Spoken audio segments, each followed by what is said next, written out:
So the new plan for Crimson Fatalis is we're going to start... I wanted to start with Cobalt Red and get a Dark Red under. But now what I'm seeing with the actual Fatalis for the Frontier model is that it's red, dry brush all these other colors, and then it has black on top of it. So it's not quite as crimson as I thought it was. I thought Crimson Fatalis was like super red and like primarily red. It is not. It's red. It's like magma. I think it's the best way to put it. You look at Crimson Fatalis, and it looks like it has like its scales on the top are like rocks compared to the scales on the bottom and the inside of the body, which is all red and orange and yellow and stuff. So we're gonna start with Mephiston Red and just cover everything in. Where do we want to start? Okay, start here. Already here.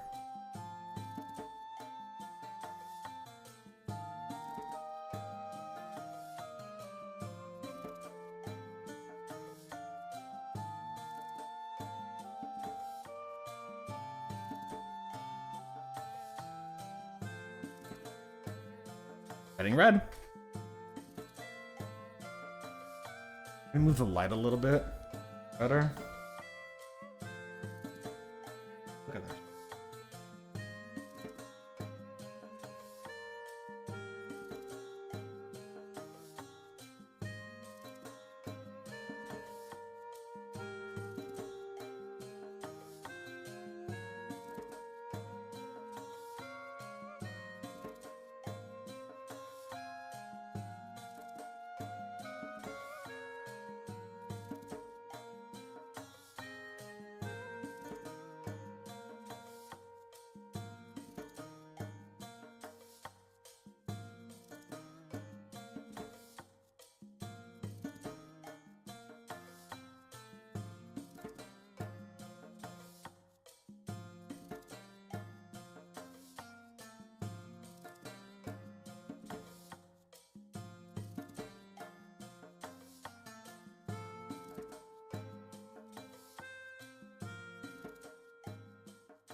White Fatalis is going to be interesting too, because I think we're going to have to do something very similar. White Fatalis is not as white as you think he is.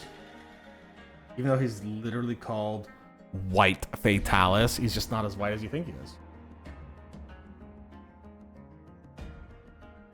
Yeah, I'm glad I'm not going Cobalt Red first. I'd rather start with this red, now that I'm like really going at it.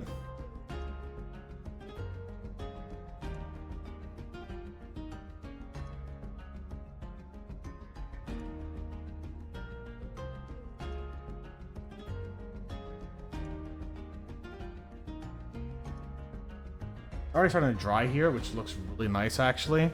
What we'll do is we're going to dry brush a bunch of like oranges and yellows on here too. I think what we'll do is like over here it's going to be like really bright yellow. But we'll do that later. We're going to focus on that shit later, alright? The detailing, hilariously, is actually going to be on the top of the scales. And it's going to be black. Not like brighter colors. Because the weirdest thing, right? I think what I'm trying to do is I'm trying to simplify it. Like, normal Fatalis, I complicated a bit. Quite a bit. I think I'm just trying to simplify how this...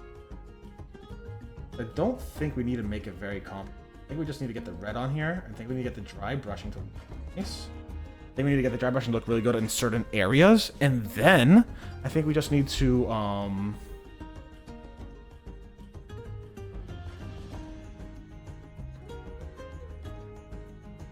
go in and get those individual scales. While I would love to just dry brush those scales, I do not think that's the option. I think that's when we use Cobalt Red and then black. Like, I think what we'll do is we'll do, like... Because you see, like, some big scales here. Cobalt Red it, and then make it black for, like, that final, you know, like, little bit there. We gotta get all these inside bits here with a lot of red. We gotta make sure that none of the brown is sticking. We'll go over that in time. We'll go over that in time.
And even like the claws and the externals are like this bright yellow white. So we might need to use actually a lot of white or like a gray white as a kind of highlighter for like the back here, the hands, the legs, certain parts of the neck, and the face. Because the face is very white, actually. Or the mouth and the membrane around the mouth is very like yellow white. It's awesome. I'm gonna have to get more paint out in a second. Like a single backhand of the brush only is gonna do this much is a lot, but like at the same time it's not a lot. Okay?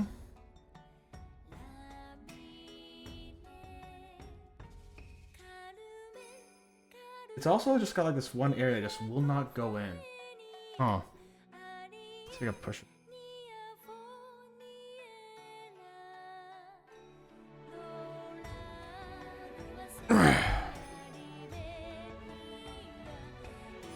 I cannot, but it's fine. Just it's gonna irk me more than anything. It's all the way back in here, but right here it's got space, and I don't like that. Maybe we could green stuff it later. Fix that way. Wait, and now I'm realizing this side doesn't have a lot of space. I have to look at that. Hold on. Push it in. Yeah, it doesn't have a lot of space. Oh. You know what? Probably I should do? Sand that down a little bit. Or actually shave it down a little bit. Give me a second. We're gonna shave that down a little bit. I think we're gonna shave both sides down a little bit. And then what we'll do is I'll get some super glue. And we'll glue it in.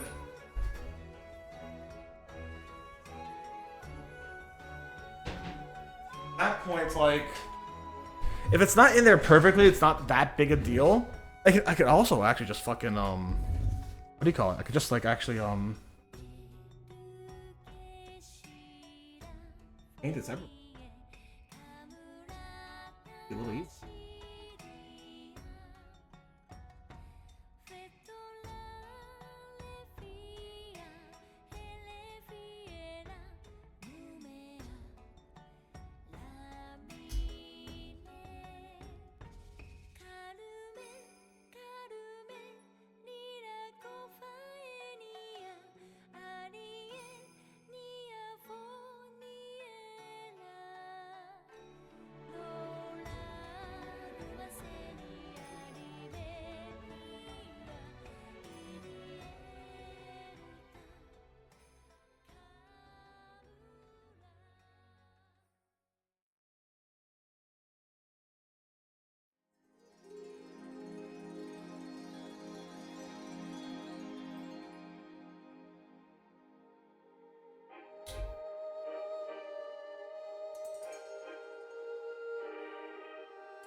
Shit.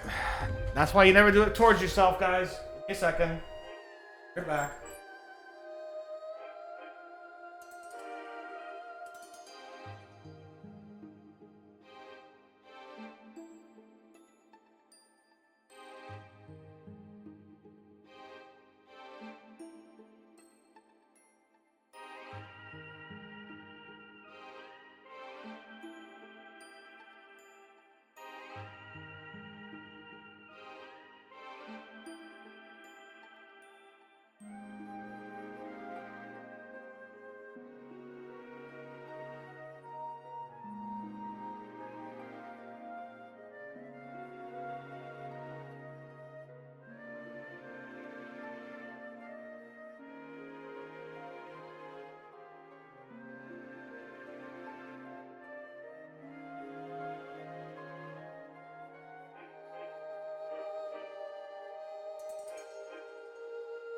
What do I tell you guys every time? Never cut towards yourself. And what do I do today? I cut towards myself, get myself a little cut. Stings, but it's not that big a deal. Again, if you're not used to using these kind of tools, have a parent and or guardian do it for you. Or get a professional to do it.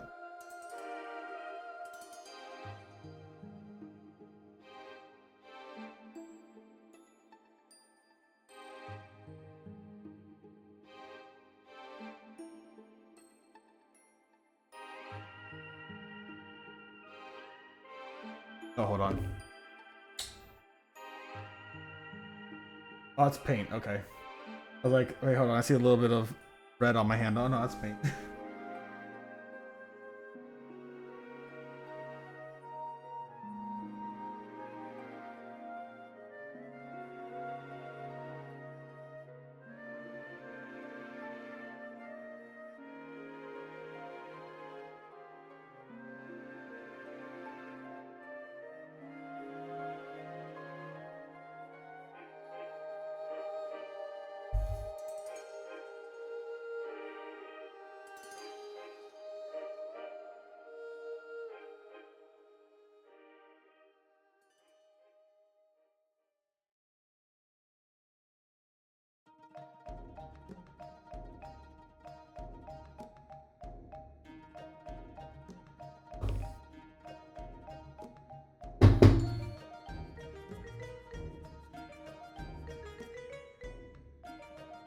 That fits in pretty nicely. However, the other side. So let's make that side a little. I'm still gonna have to like paint this bit a bit more, but let's do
let's try actually as well. And a little bit of this.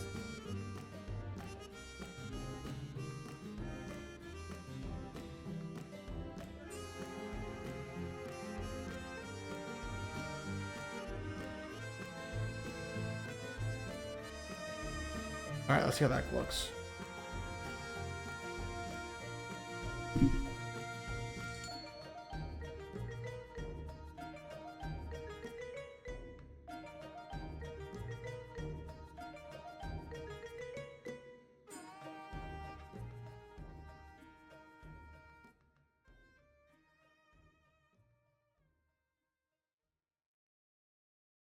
Hold on.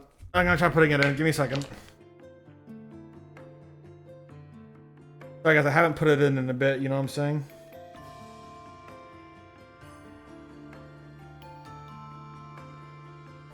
That actually looks fine. It's very little up here. A little bit more over here. Let's see if I can actually get it a little bit more. I think what I want to do, what we have to do is get rid of some of this. Right?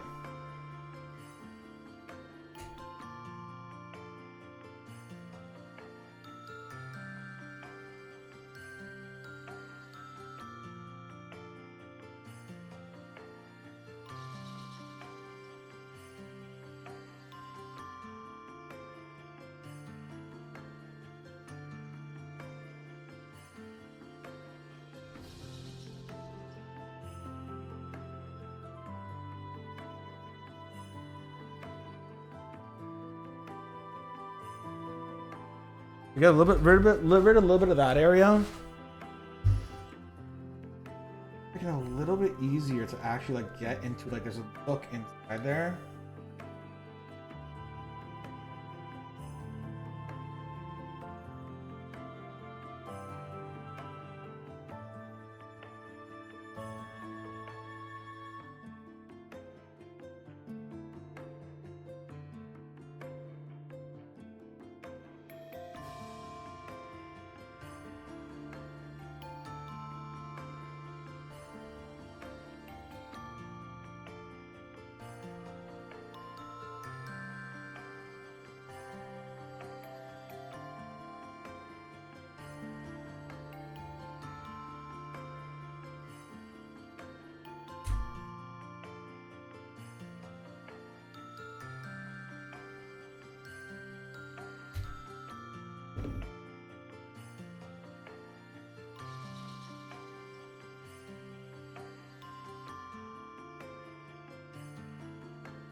Damn it, come on. I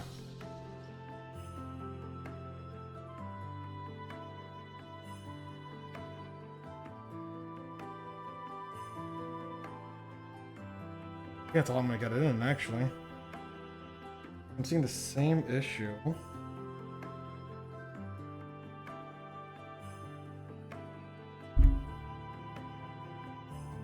I legitimately don't think that unless I like shave off a bunch from each side, I get it in the way I want it. I can do that.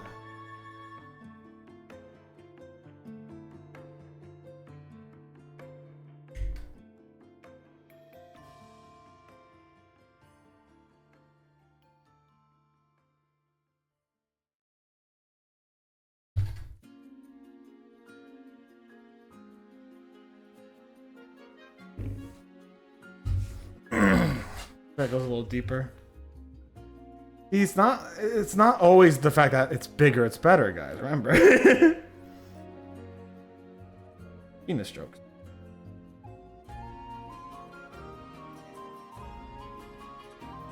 That's actually better. That's actually a lot better. So you see it's connecting there. Looks good. Over here, it's got less. Enough that I'm happy with it. Cool. Let's work on this side a little bit. Primarily going to be on this back end, it looks like. I think what we could do is just kind of... this.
There we go. Look at that.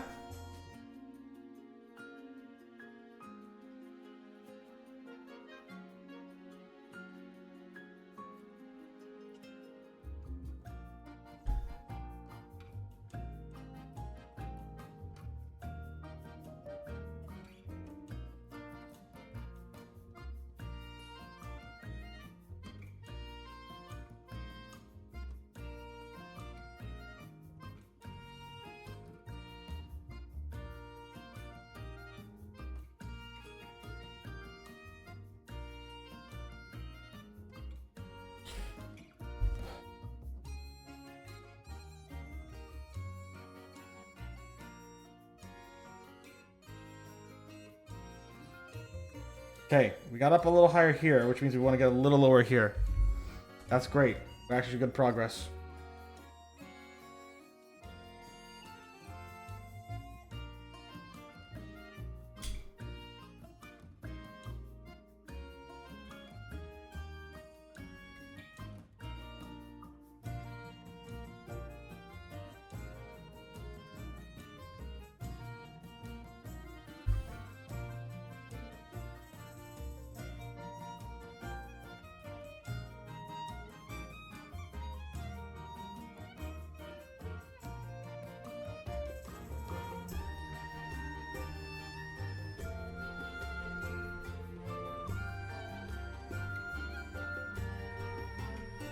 A little more.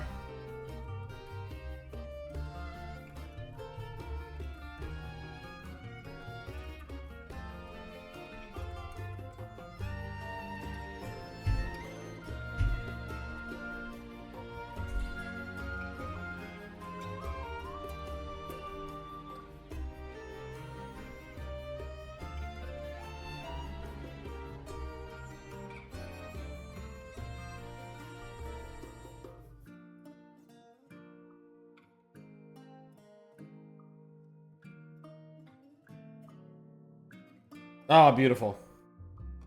There's a little hole, actually. Can I get it a little deeper?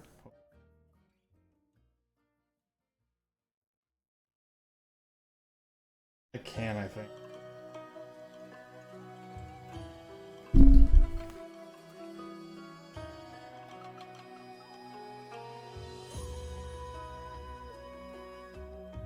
I'd rather just mix a little stuff. I think what I could do is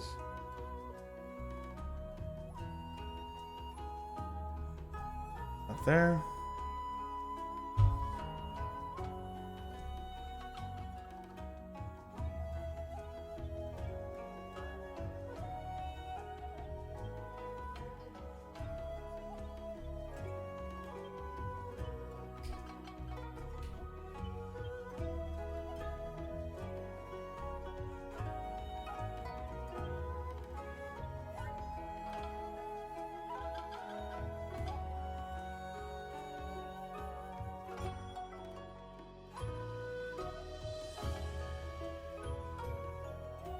That back end. Back end.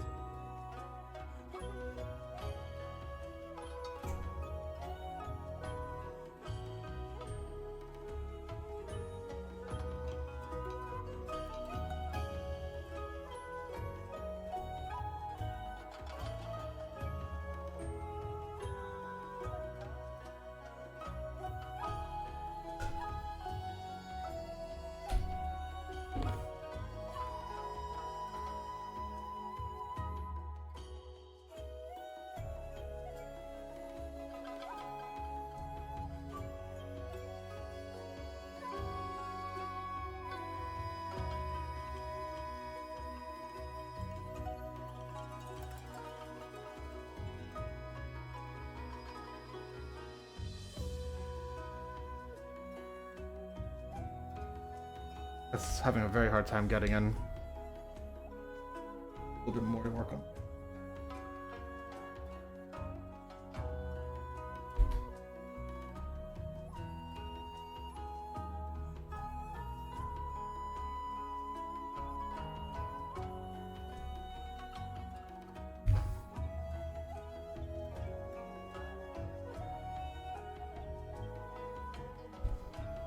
It's gonna be one of those moments where it's like, shit, I never should have missed the fit thing. I will make that.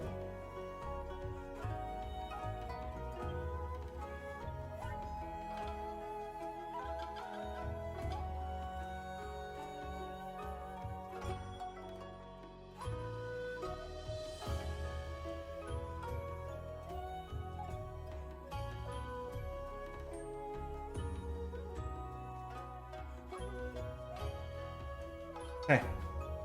The only way to fix that now is a little bit of green stuff. So we're gonna get just a tiny bit of green stuff. Put it right in there. Like, it's literally gonna be a minuscule amount of green stuff. Like, literally nearly nothing.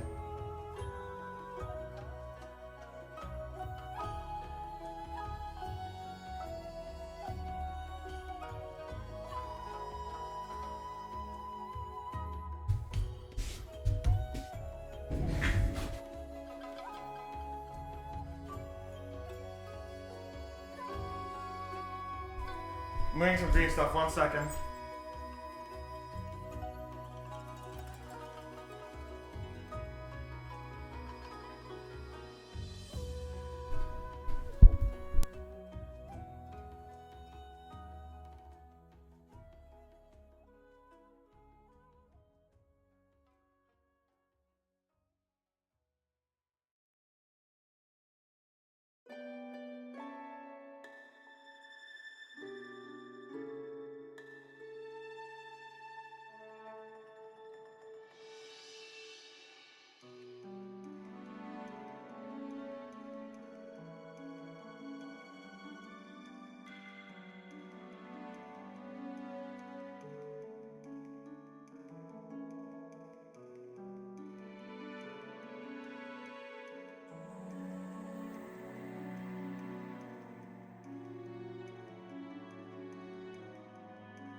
Alright, I'm back. So, it's literally gonna be a lot less green stuff than this that I have in my hands.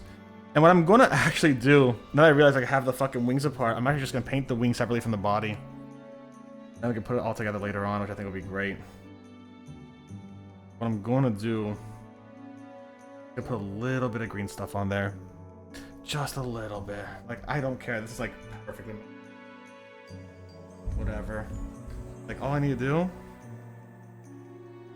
like, less than this, honestly. What I got here, probably don't even need much. Just like...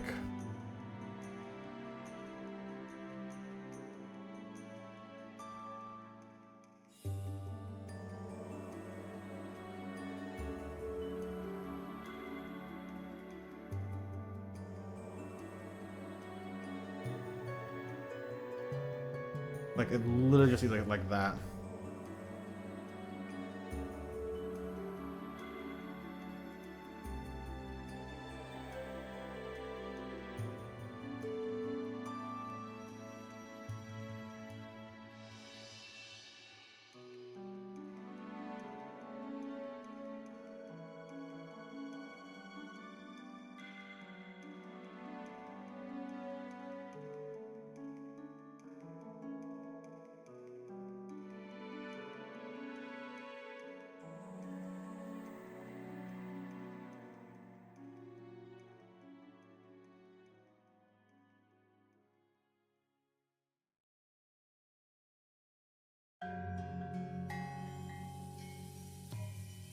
That's perfect, right there. That's perfect. So we're gonna take this side off. And all this shit.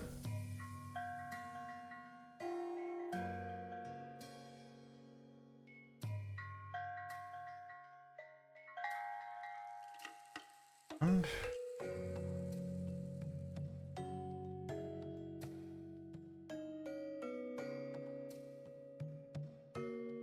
cool. Done.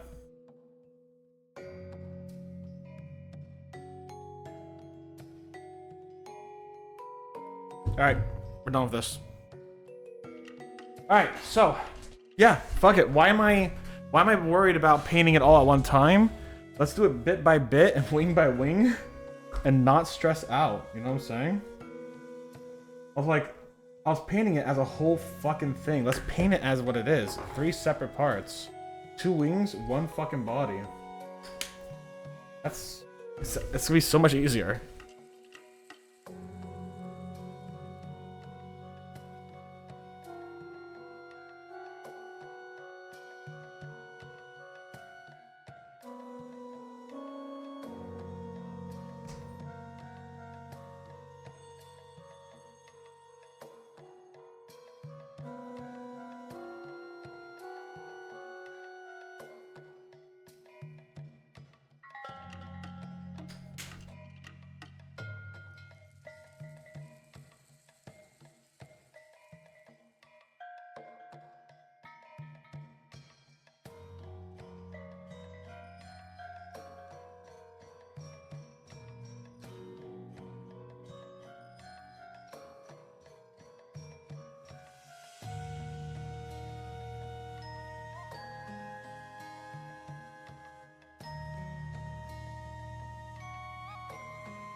Let's actually put a little more in here.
How deep that shit's going, baby. Let's go.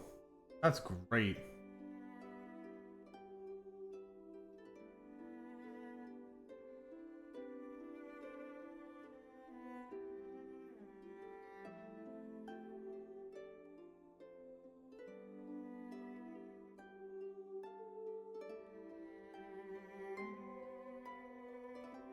I can putting together the pieces of Exodia. All three pieces come together to make the full dragon. Blue Eyes Crimson Dragon. That's the Red Eyes Black Dragon. There we go.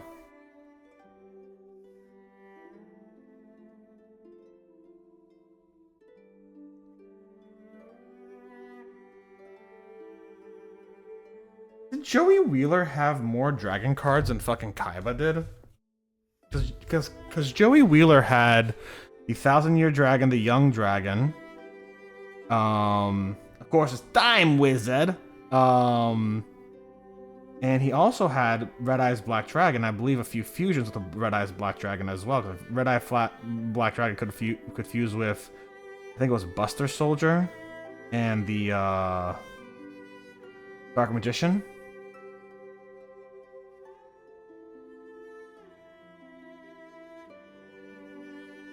The Red Eyes Black Dragon could like fuse with a lot, and there's a lot of variations of it. There's also the Toon Red Eyes and stuff like that as well, but that's technically, I guess that's his deck, right? For going like the Toon style. The only dragon I remember Kaiba had... Oh, no, he probably had a few more, didn't he? I mean, Kaiba especially wasn't dragons, was it? It was fucking rich shit, so like... I mean, he did have obviously Slifer, the Sky Dragon. No, he had Albus the Tormentor. No, Slifer was Yugi. Then Ra was Marek.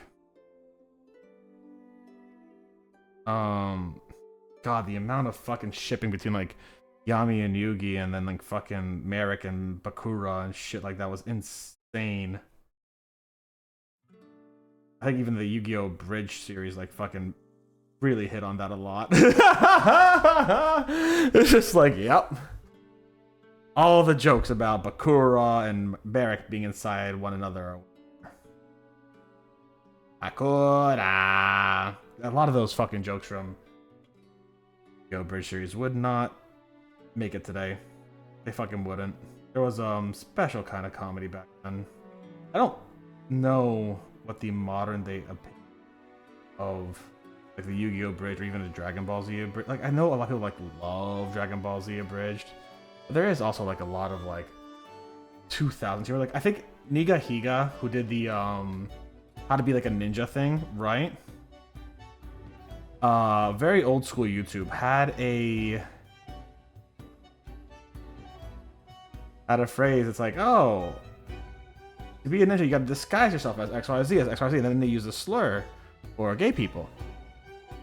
And then when he remade that video, he said, oh, and how to be a homosexual individual and not using this XYZ slur kind of thing, which is obviously like, you know, both an homage to the fact that like he is redoing his video and recognizing the fact that he did say that kind of stuff, but at the same time, like, yeah, he couldn't make that same video now, obviously. So I'm wondering like how much of I don't think a lot of it does, but how much of Yu-Gi-Oh! Bridge and Dragon Ball Z Bridge would really carry over. I know a lot of Dragon Ball Z Bridge is just making fun of the characters though, so it's not heinous or like insulting, but it is just kind of like, ah, yeah, you know, talking about deadbeat dad Goku kind of deal. Even though there's a lot of opinions on that one. There's a lot of opinions on deadbeat Goku, and I've heard from both sides of the story, and I don't care. Gohan's pretty great either way. I think he's a cool guy. I think Gohan managed fine with or without Goku and with Dad Piccolo, essentially. You know what I'm saying? Not that I'm a big, like, knowledgeable person on Dragon Ball Z, because I'm certainly not. I'm not very knowledgeable on Dragon Ball Z. I know a little bit. I know that there's, like... Fuck, now there's, like... Ah, yeah, so there's Super Saiyan, Super Saiyan 2, Super Saiyan 3... Super Saiyan Kaioken, Super Saiyan God Blue, Super Saiyan God Blue Kaioken. And it's like Super Saiyan God Blue Kaioken times 20 or some bullshit like that, right? And then there's like what else is there? Like there's a whole bunch of other shits. There's Super Saiyan Rose, which is specifically Super Saiyan 1 and 2, but for the god who took Goku's body in like another world when he found the Super Dragon Balls or whatever it was, right? And then excuse me. And then there's Ultra Instinct, Mastered Ultra Instinct, and Ultra Ego. The Ultra Instinct is like the power of the angels or whatever, which is like what Whis has. Whis and I think Grand Zeno. I think Grand Zeno just has a little bit of everything. And then there is Ultra Ego, which is what Beerus has. The power to destroy, essentially, right? That much I know. And I know that now Vegeta is training in Ultra Ego with Beerus, and Ultra Instinct's being trained in with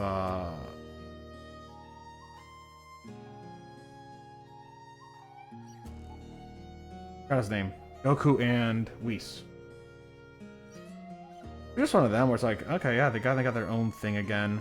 Oh, there's also Super Saiyan Blue Royal, which is specifically only for Vegeta because he's of royal blood, so he has a royal blue color for it. Which is insane. But good on you, girly pop, you know? Proud of him. He also did punch Jiren without using fucking Ultra Instinct. Good on him. He fucking got Jiren without using Ultra Instinct, which is insane. And there was that one moment where Bulma was hit by, I think, Beerus. And, like, canonically, that was the one moment he would be much stronger than Goku. Which is funny and great. Like, hell yeah, go you, Vegeta. Vegeta's got, like, one person on his mind that he cares about, and that's just Bulma. I also know in Daima, he was, like, fighting, and he was fighting this, like, big demon guy, and Bulma was like, if you don't stop fighting this big demon guy, I'm not gonna take a bath with you again. And he's like, oh, I'm fucking going back. Yep, no, I care much more about my bath time with Bulma than I do fighting this big demon guy, which is fucking insane. Seeing as who he is as a like person and character and shit, right?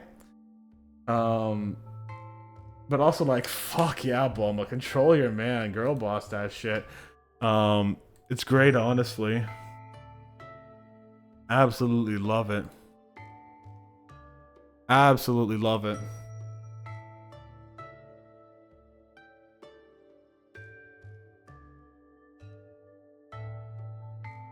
I know people shit on Krillin and Yamcha and everyone, but like also think about it like this, right? Krillin and Yamcha and everyone are leagues above any living human being. Like IRL, right? Like we shit on them because like they're fighting literal gods and they can't beat literal gods. Which fucking fair, neither can you. But like they could beat any fucking human.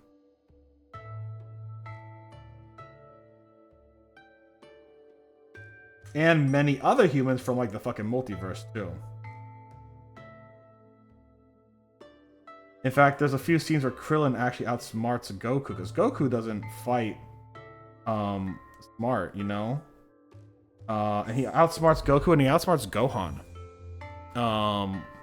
Using techniques that technically would not be like, yeah, killing them, but like, they do win the spirit of the rule of the fight they have at that moment.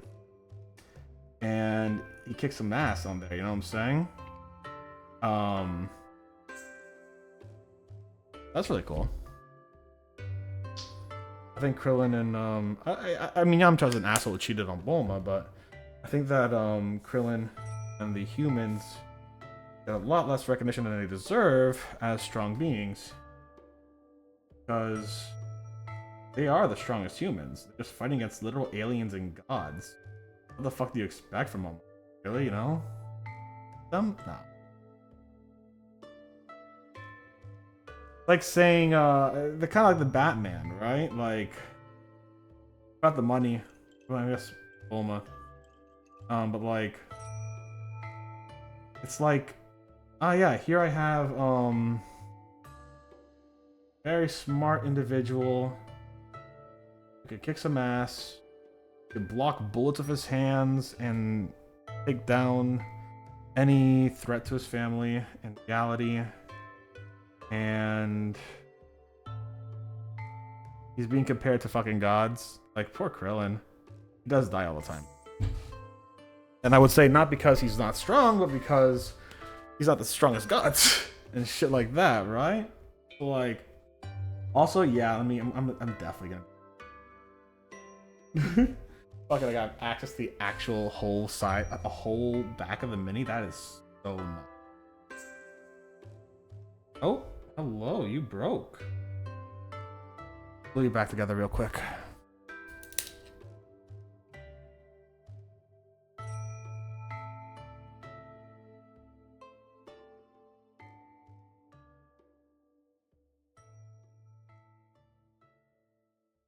Hey.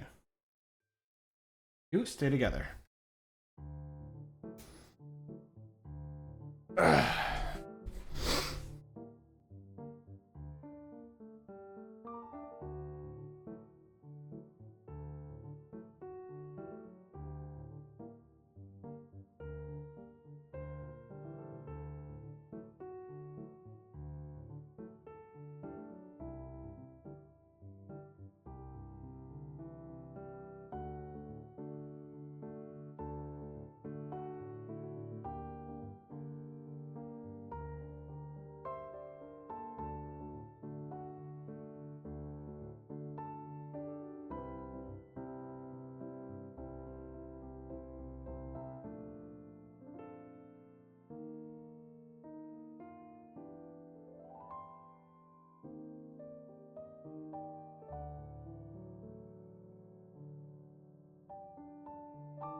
Even if I'm actually painting the adult red dragon red for now.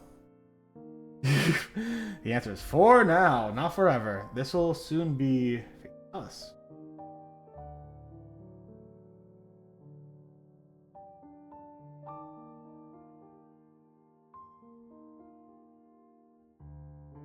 Maybe I should just get like a fucking... Maybe I should get an airbrush one day. I don't have the actual space for an airbrush. I would probably...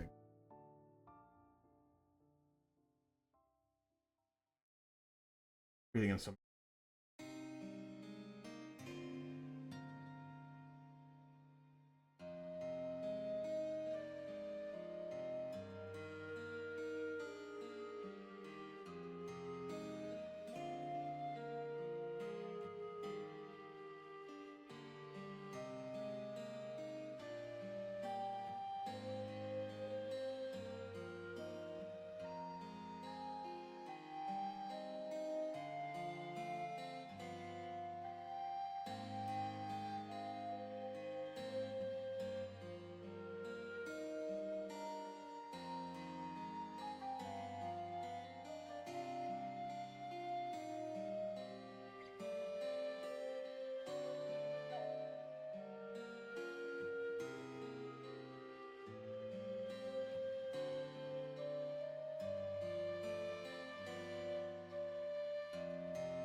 Look at that. That's turning out red, baby.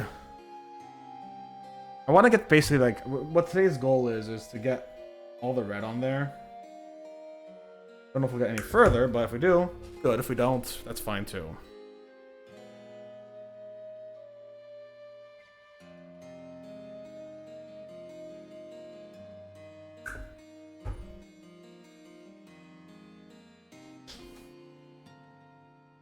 Maybe we could get a little bit of like some highlighting or Final Fantasy. We get some dry brushing. That's what I'm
Oh, I gotta do some back stuff.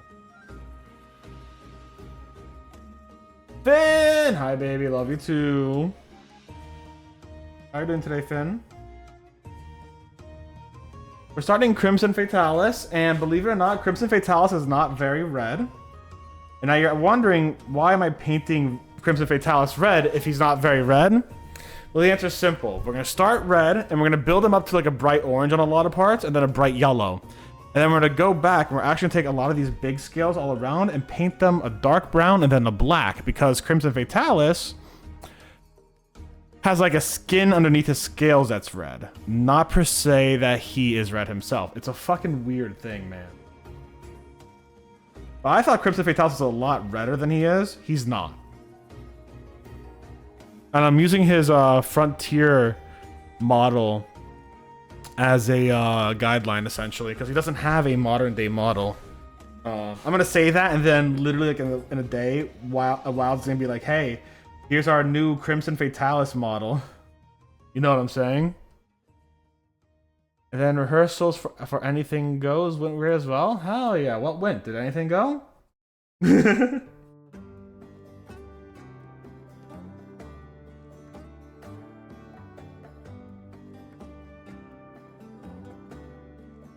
Makes sense. Yeah, it's start red, layer on brown, a layer on orange, layer on yellow. Because we're going to make the skin essentially be fire magma kind of deal. And also the wings are fucking off, so that's great. I can do each individual body part now, which is nice. Unlike the last time I did Fatalis, so I had to do the entire body at once. Anything went? Ayo? Is that a sex thing, bud? Is that a sex thing?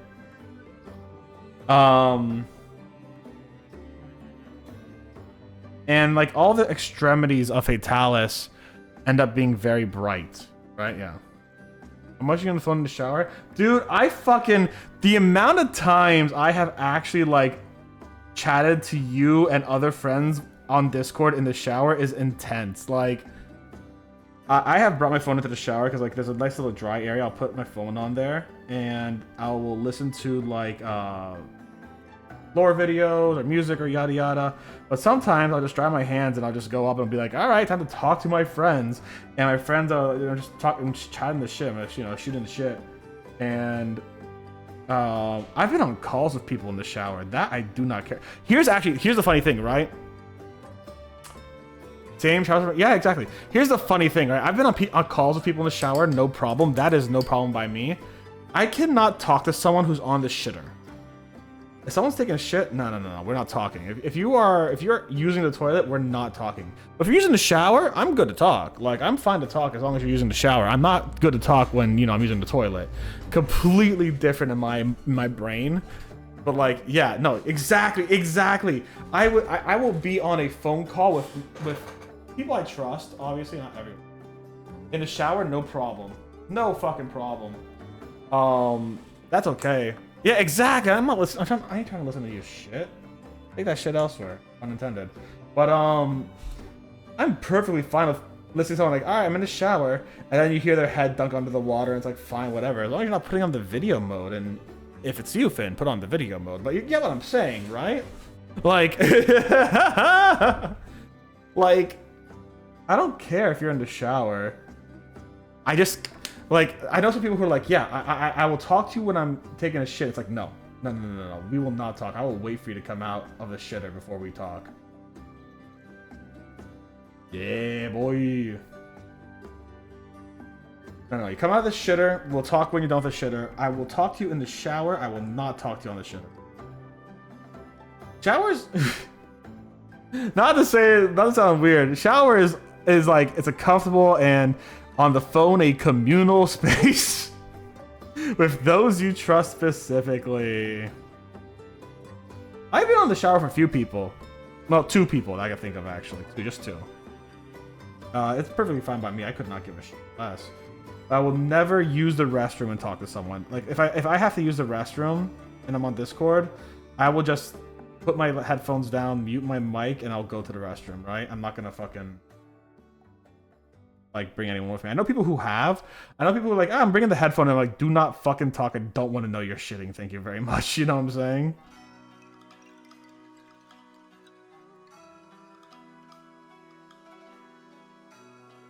I don't care who you are to me. I will not talk to you when you're shitting. Or pissing.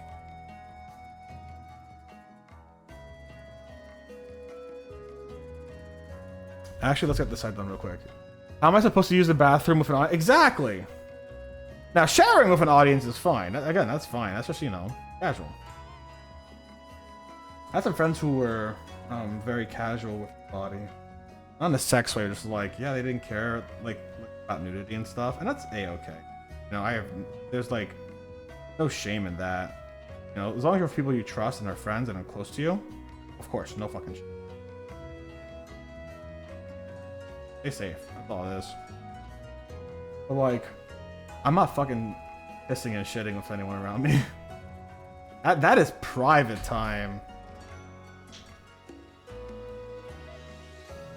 And people are gonna be like, but Steph, showering is private time too. Yeah, showering is private time, but showering is also the time that I spend like thinking about things a lot, and I can think about things with people. So it's like, here, I got this giant thing that I have a conversation of in my brain.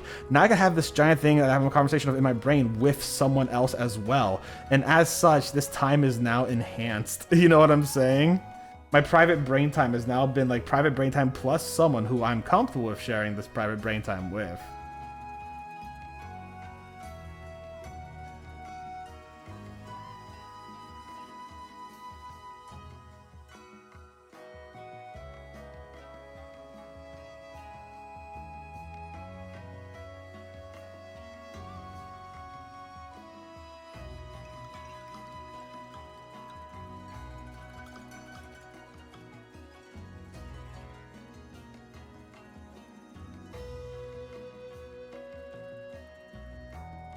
All right, time to start over here now.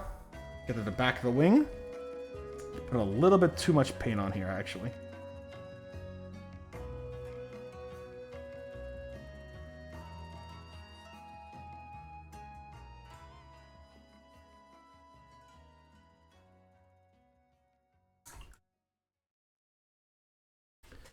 No one is the same.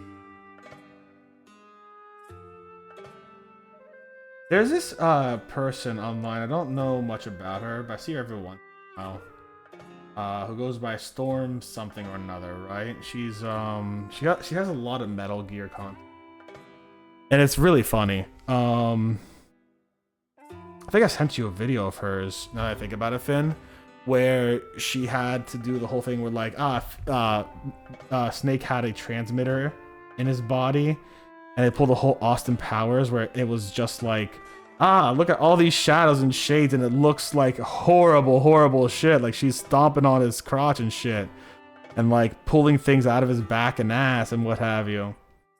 Fucking hilarious. But she does this one format of memes where I'm guessing it's like a Solid Snake song or like a song for Metal Gear or something.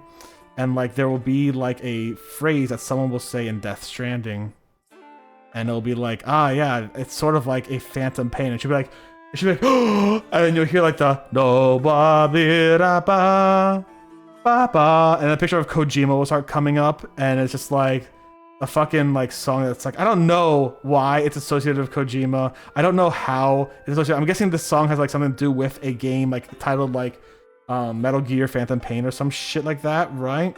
But like, I don't understand it, and it's still one of the funniest things to me. Just like in the fucking moment, it's just like I understand nothing of what's happening. I don't know why Phantom Pain's such like a and like what this song is or how this song is, but it is funny and I love it and it's a good vibe. And it's like I want to know, and I keep going like I want to ask Finn about this, and then I keep forgetting to ask Finn about it. You know?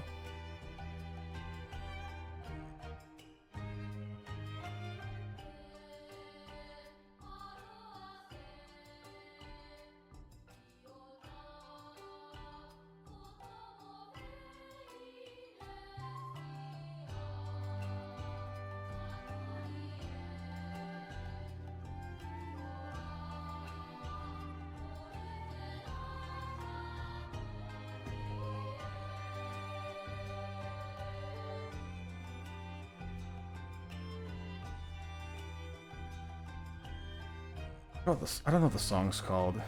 Good song. And it just cracks me up. I see it, to be fair, I see it on a lot of like Metal Gear kind of thing, or just like any like Kojima Peak Cinema meme. It's that song. You know what song I'm talking about, Finn?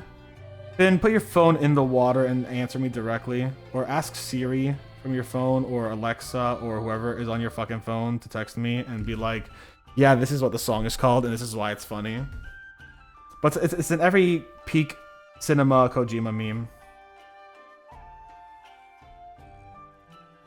You know?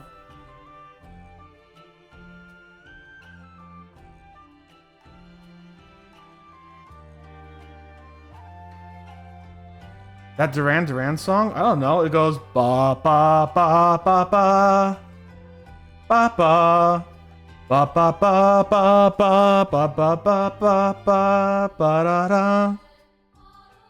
You don't hear a word they say. Yeah, that song. That's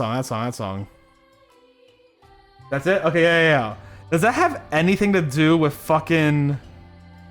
with anything to do with Metal Gear? Like...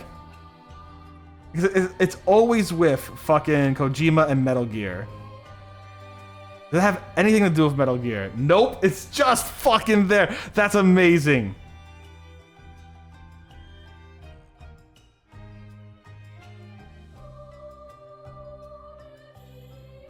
But now that I know it's Duran Duran, I'm kind of like, okay, I fucking love that song. Like, here's the thing, I like Duran Duran.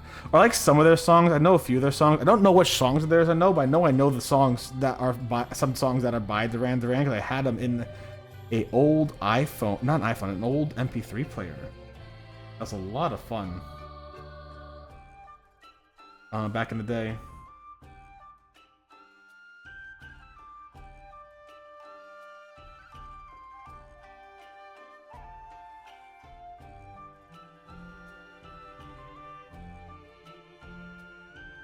Kojima said on Twitter that it was a period appropriate to put in the game.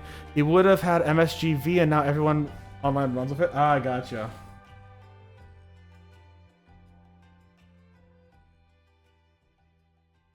So Kojima likes a song and everyone goes crazy with it. I got it.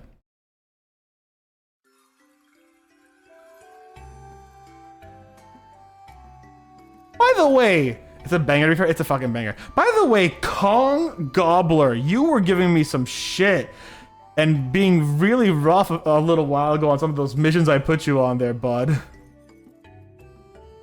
Like, sometimes you were saving my ass, getting narcs on everyone. Yeah, in Battletech, yeah. But in other ones, you're just being like fucking a pain in the ass, bud. Some of them, you were fucking saving my ass. Some of them, you were just like a pain in the ass.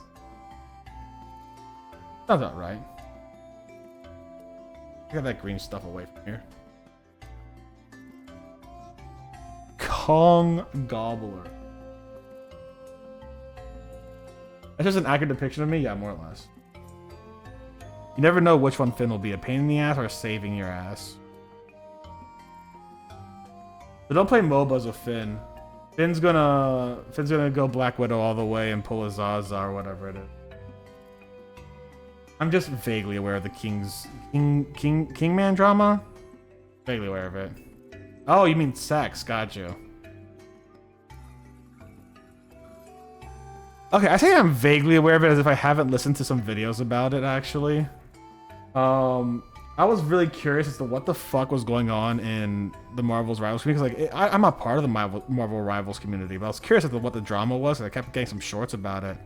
I did listen to the video on it, and it's ridiculous. What the fuck?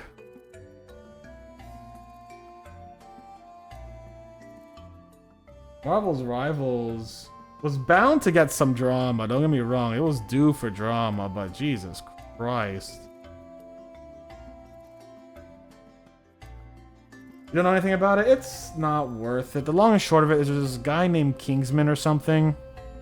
And he is a top tier player in Marvel's Rivals, like one of the best in the world, and the best with a specific character. I don't know which one. And he was in a creators tournament that had a $40,000 prize pool. And he brought up some things to the team captain. He goes, hey, listen, one of our players is in Australia. And I'm kind of worried about that because she's going to have some bad ping, and she is a Widow main. And it's like, oh, okay, don't worry about it, it'll be fine. And so he starts talking, and he starts talking about the meta, right? He goes, hey, listen, we're gonna want to run 3 supports for this, and we're gonna want to do XYZ and yada yada. And they go, we're not running 3 supports because this and that and that and this and yada yada yada and whatever. It's kind of infuriating to listen to them, honestly. And he's getting a little frustrated, but he's not tilted. He's getting frustrated. He's like, all right, it's gonna be a very hard tournament then. It's going to be a very hard tournament because we're going to have people who are playing this tournament who are trying to win the $40,000 like I am because I need money. They go, it's not actually about the tournament is what the girls were saying. It's all about the vibes, right? Because no one's actually playing for the money. And it's like, yeah, everyone was playing for the fucking money.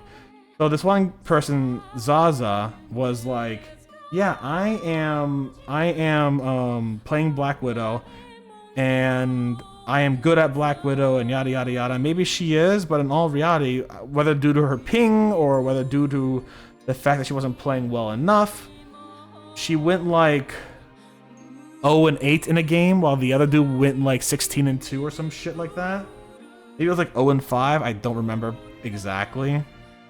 And that was during the scrims they had. And he's like, hey, listen, this is why we need to actually go triple support, because we have you on the side as Black Widow who needs strong ping and needs to do this and needs to do that.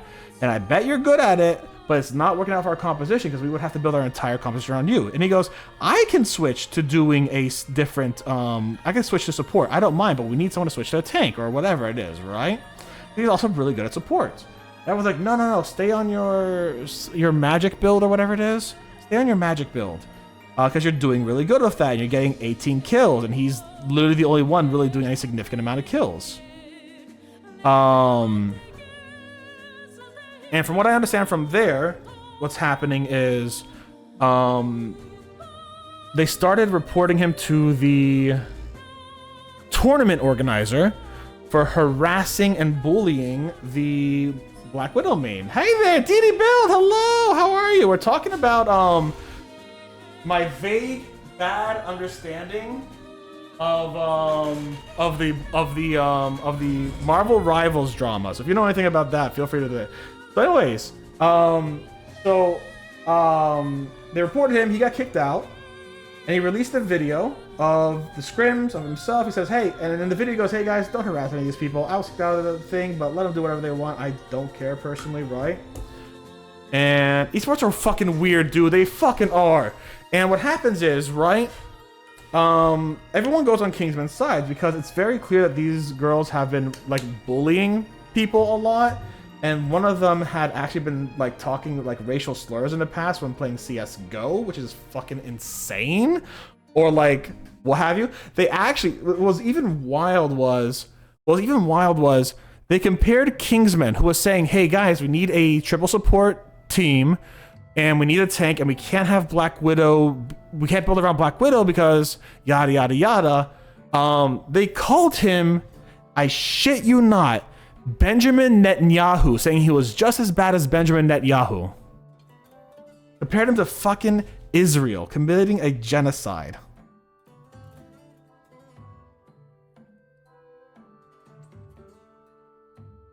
It was insane. And the fucking, yeah, because like, oh, he was being mean to Zaza, therefore he was equivalent of a genocidal maniac Benjamin Netanyahu, right?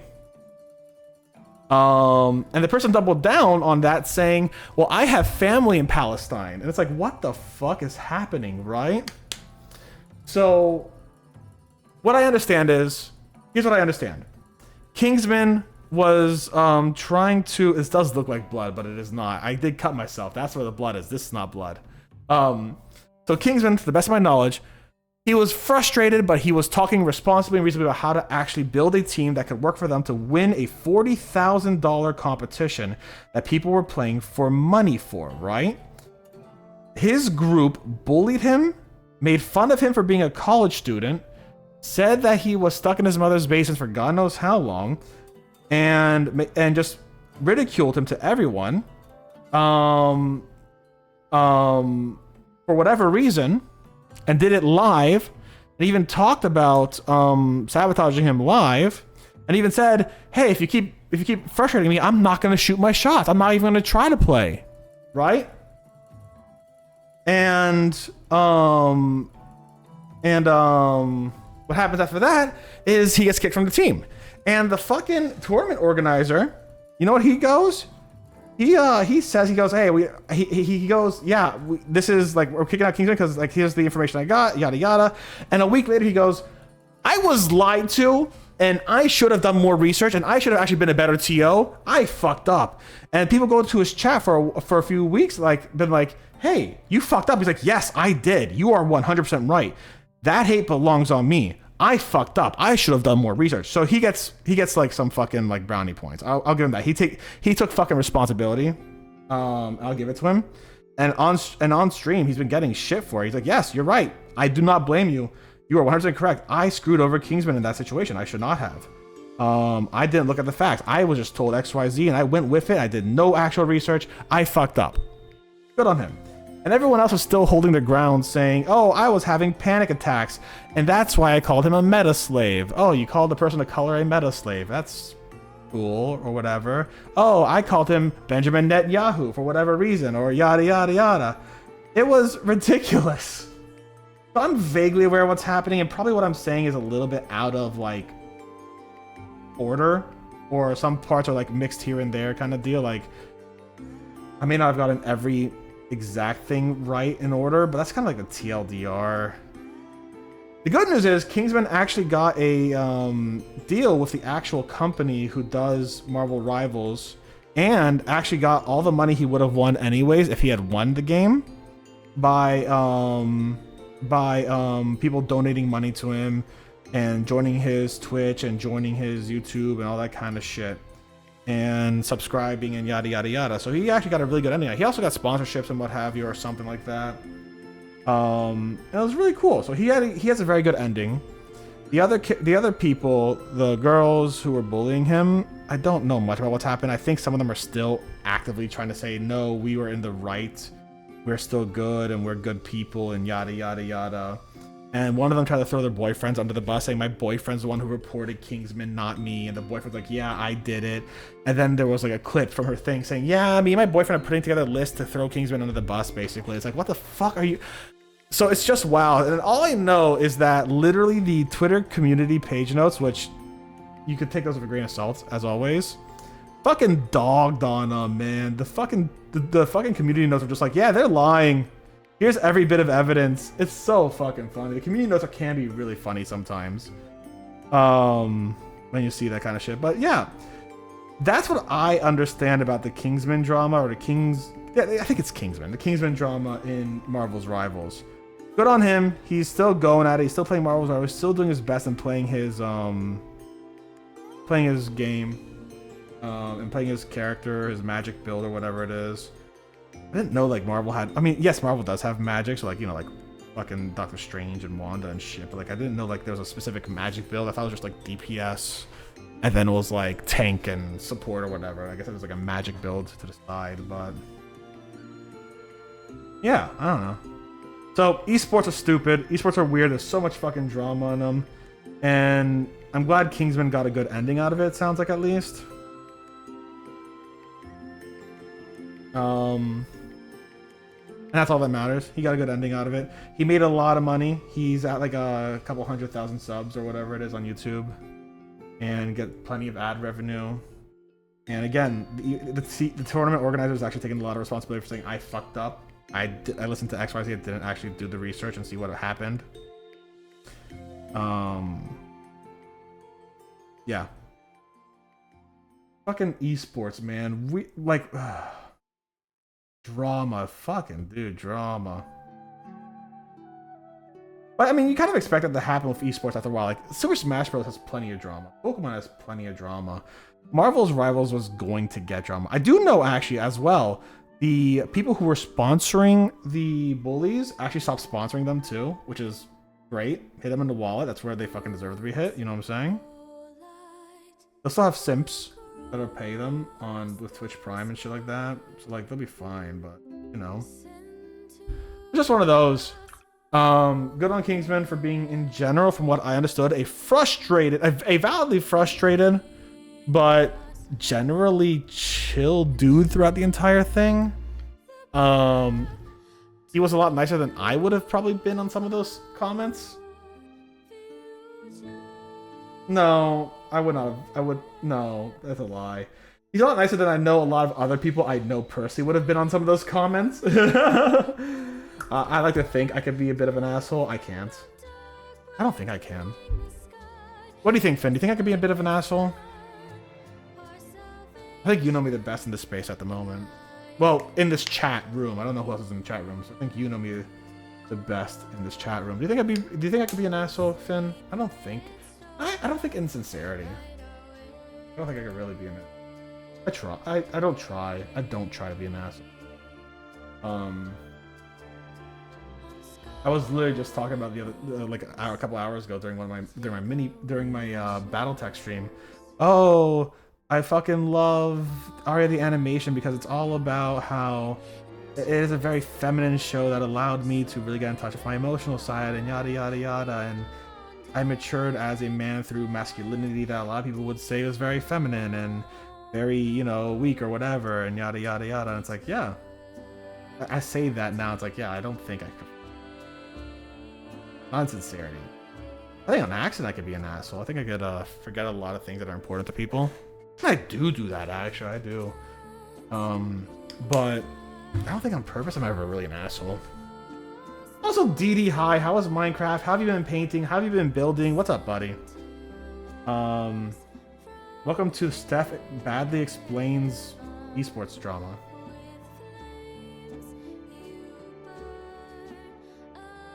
So DD, if you've ever played Monster Hunter, we are currently painting Crimson Fatalis. Let's say Cinder Fatalis, that's not it. And Crimson Fatalis, it seems to have like a red underbody with a whole bunch of like scales that are black on top of it. So we're starting with the red, and then we're gonna go orange and yellow and all that kind of shit. And we're gonna go back red. It's been back burner while I do woodwork. Yo, woodwork. Hello. Woodwork. Hello. We actually did. Have you ever seen my original Fatalis, DD? Out of curiosity. Have you seen my original Fatalis I painted a while back? No, I didn't know you did woodwork. That's sick, dude. Okay, hold on. Give me a second. We finished this last year. So this is classic, standard kick your ass Fatalis that I painted like a year ago.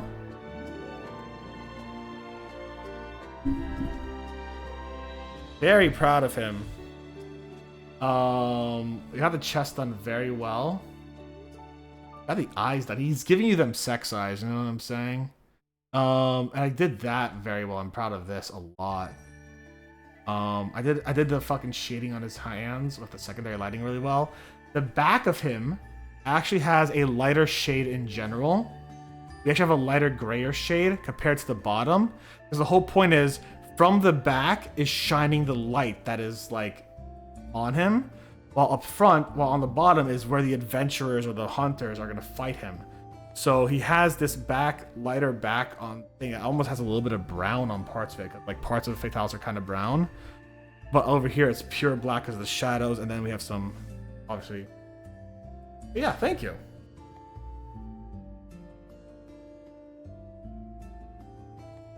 I've also got another one for White Fatalis that we're going to do after Crimson. But it's going to be like, each one's going to take a while, you know what I'm saying? Each one's not, it's not going to be a quick process for any of them.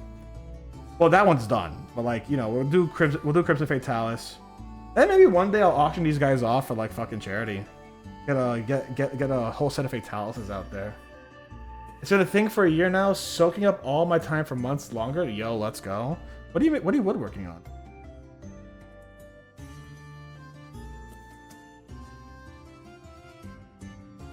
Thank you. I'm very proud of that Fatalis. It's one of my best.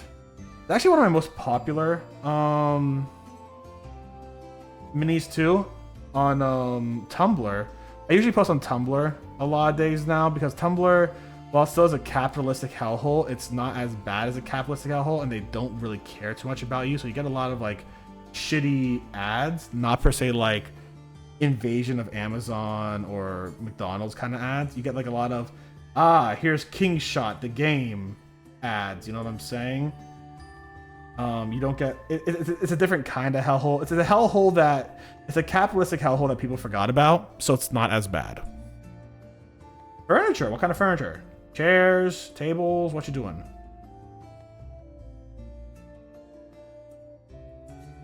Tell me all your furniture secrets.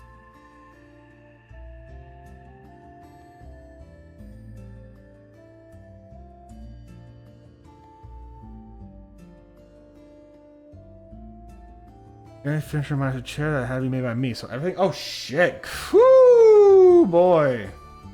So you're building your own bed frame. You're building your own bookshelf. You're building your own coffee table. You're building your own washer. You're building your own dryer. You're building your own house.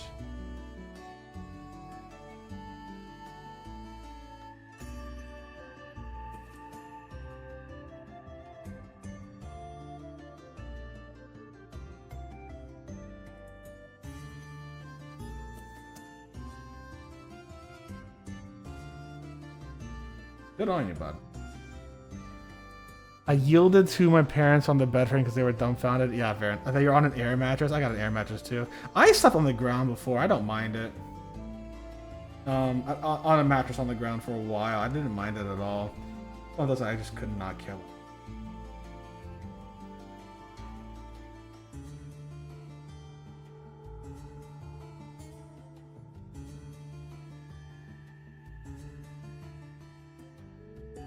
Gotcha. So for now, you have an actual bed frame, but you're gonna replace that when you make like. Let me wash my hands so I don't like start taking paint off by holding it. And we're gonna go over again, hit up any spots I missed with red, and then we're gonna start with the dry brushing. One second, guys. I'm just gonna go to the bathroom real quick. Wash my hands.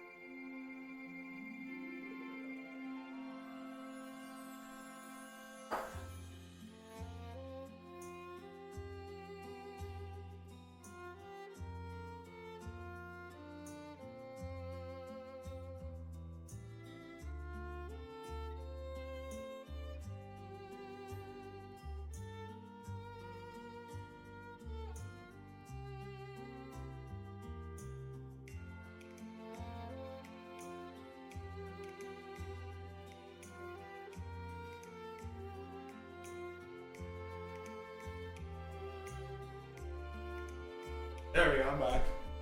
See, already back. But the time over. Okay, yeah, so I haven't missed anything in chat. Ugh. Let me get some water. Guys, if you haven't, please drink and stretch and take care of your body.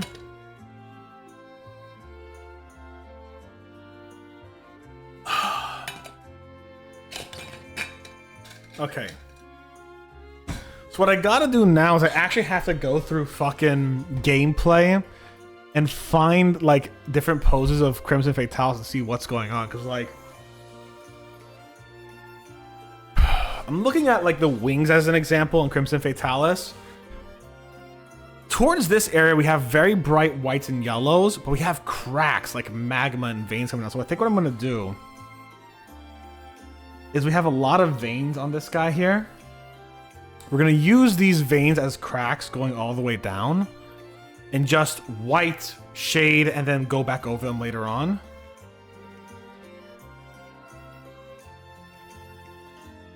And the veins do go very far down. They're not as prevalent as the cracks are in Crimson Fatalis' wings, but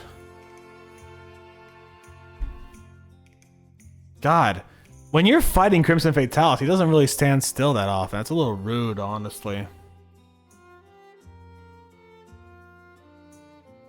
But what Crimson Fatalis really looks like is he looks like he has a lot of like underneath oranges. So here's the thing I gotta do, right? I think what I gotta do is we're going to have to like do a level of orange, which is expected, right? And from there, we're going to have to specify where the yellow's going with actual line work. And then over that is going to be black and brown and gray.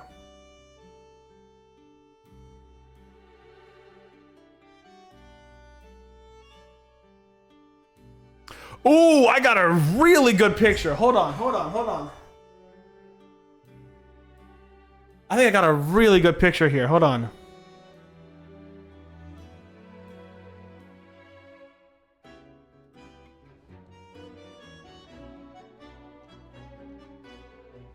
So, this is a really good picture of Crimson Fatalis, right? I think this is a solid picture. Hold on, let me get this up really. Properties.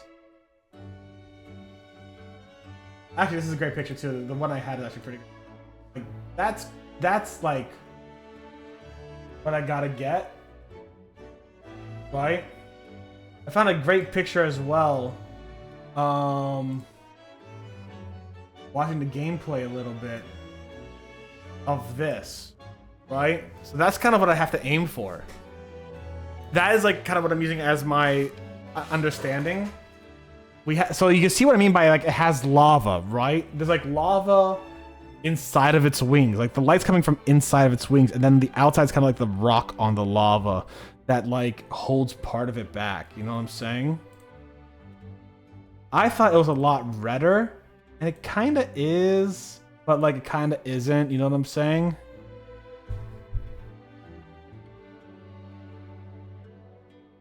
I think what I gotta do is I gotta choose now. I gotta see like where the orange is, right? So I think what I gotta do, let me get some orange out real quick. I want to use Rust Monster, or do I have another? I do not have another orange, so we're using Rust Monster. Okay. So I think what I gotta do is I gotta kind of like map it out of where that orange is gonna be, right? So like,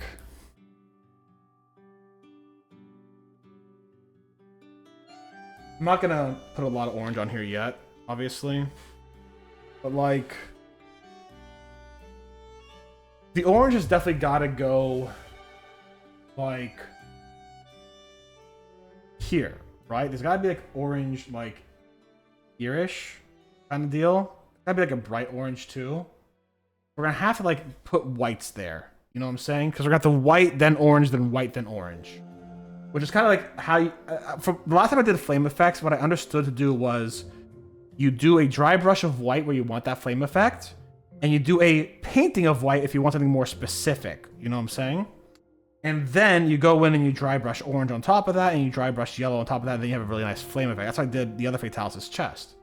So we're gonna need a lot of white, yellows, and oranges up here, for sure, right? We're gonna need some oranges over here. And down here, we could leave a bit more red. Until we get to the claws, which we need to orange and white it, right?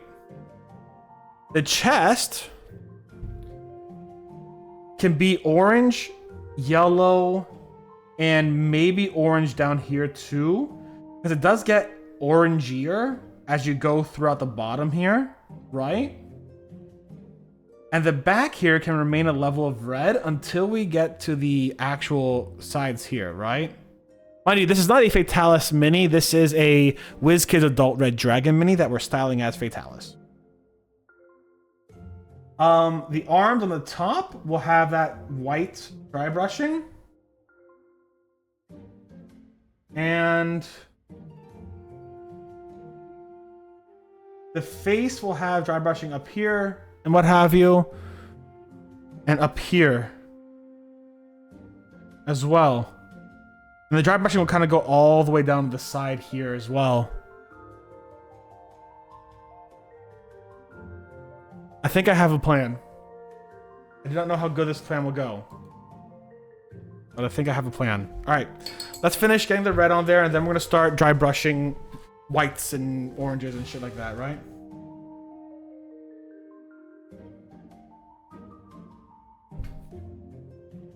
Because we are gonna have to eventually, like, what's gonna happen is eventually we're gonna actually have to paint brown on here.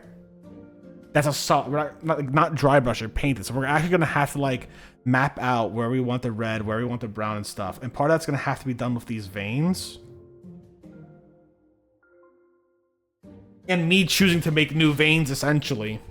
Because like there's veins going all the way down this fucking wing. From what I could tell.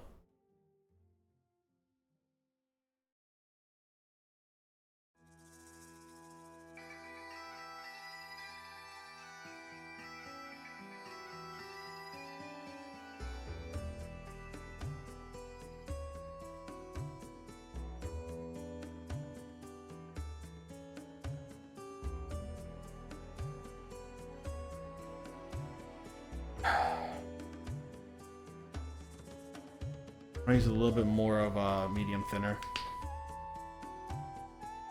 Make that red go a little bit more. I don't want to use. I'm gonna try to see if we can end.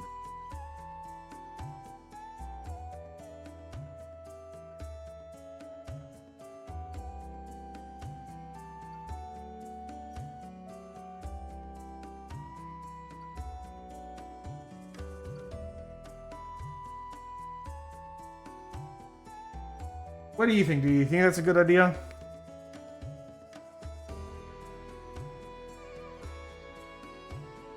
You guys didn't know DD is the best mini painter ever and is held up on a pedestal. And I compare myself to him every single day. I have a little shrine of DD minis that I go into his house and steal his painted minis and I bring them home. And I don't actually do that. That is all sarcasm. Please note that. Cops do not arrest me for fucking stealing from DD. I didn't actually steal anything from DD. I promise, I promise, I promise.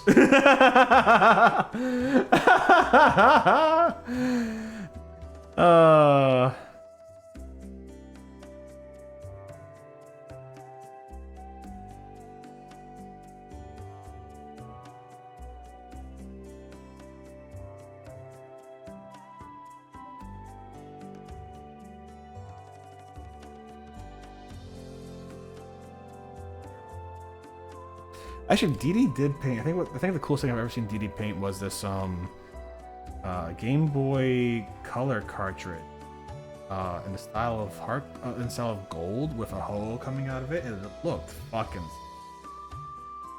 That was gorgeous.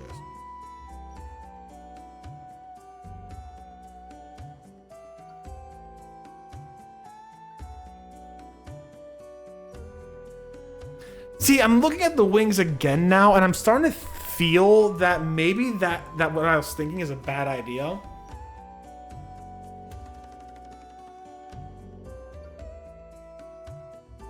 Maybe what I'm gonna have to do actually is mix a brown and an orange, and then a brown and a black, and that's what I'm gonna have to do. Because like when I'm looking at the wings, I'll give you an example. Let me show you. Right? I think what I'm gonna do. If you see these wings right now, right? The wings on the fucking wings on the top around, let's just say as an example, this area you have that white, right? And you kind of have those scales coming up in a orangey brown color. And then you have the scale as a brown color throughout this area with more veins making their appearance. So what I'm thinking is mayhaps what I have to do is white, orange, white, yellow. Right? Get the sides, get all that kind of stuff. And then dry brush certain parts orange. And go over the veins with white. And then mix an orange and a brown. Get that going for these wings here. I think that's gonna be the plan.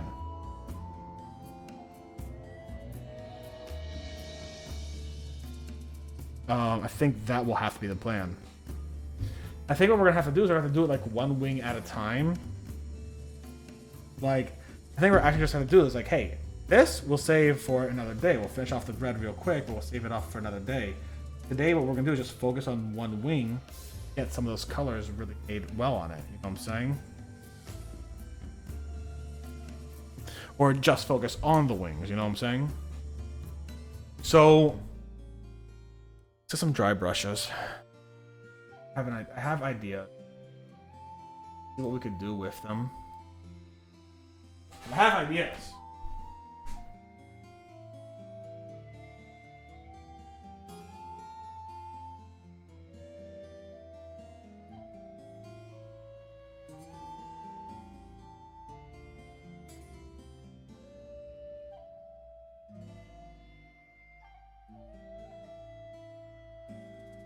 Okay, so what we're gonna do, I'm gonna use this dry brush for white, this for orange, and this for yellow.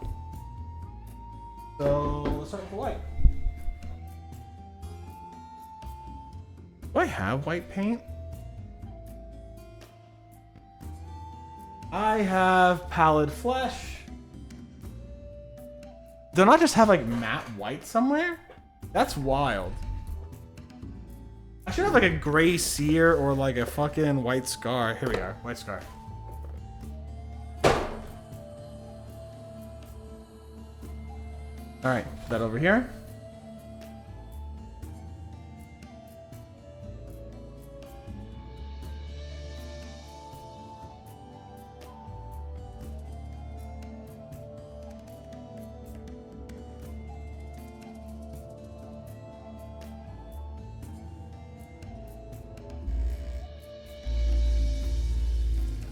Okay.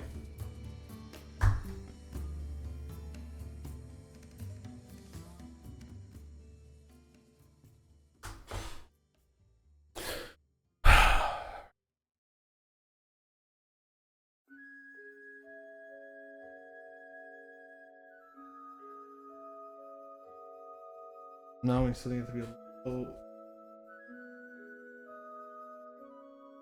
Hey, look at that. We don't have his bones perfectly actually out here. Just on the inside that we have them. The wing bones. We have them here and here. A little bit here. We could feel them. We could definitely work with that if we really want to actually. I think I will too.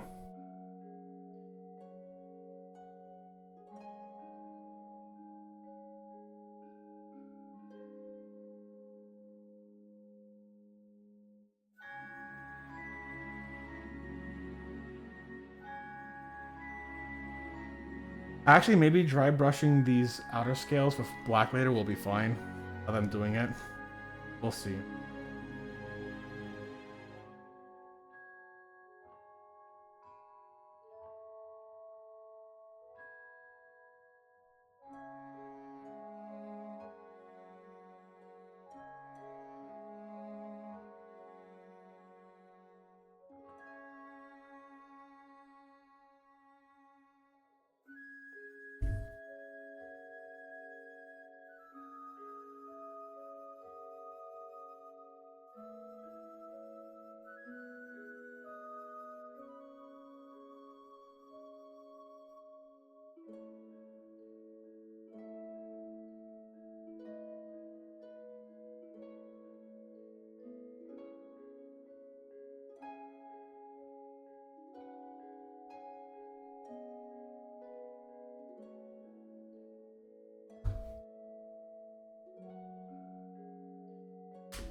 Let's actually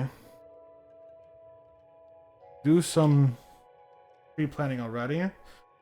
We're gonna start getting those white lines painted really heavy. Those veins specifically. Let's get those painted. Like those are supposed to be like very like prominent white lines on the face, right? Let's actually get those painted really good.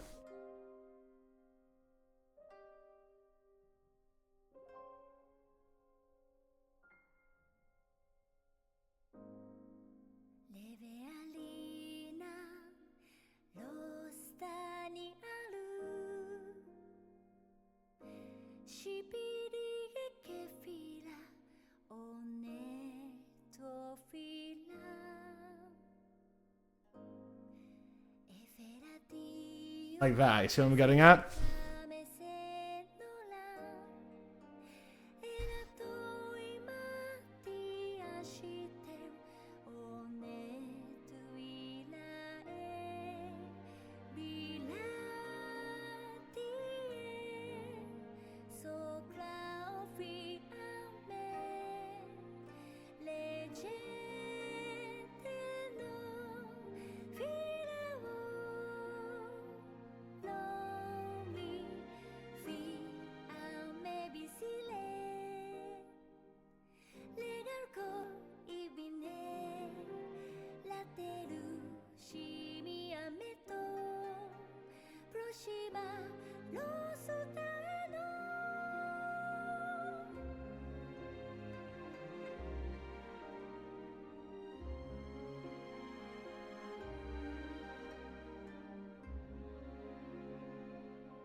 Talking about both.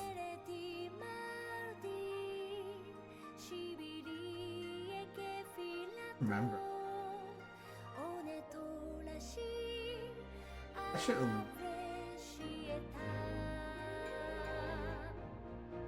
walking before? I probably walked.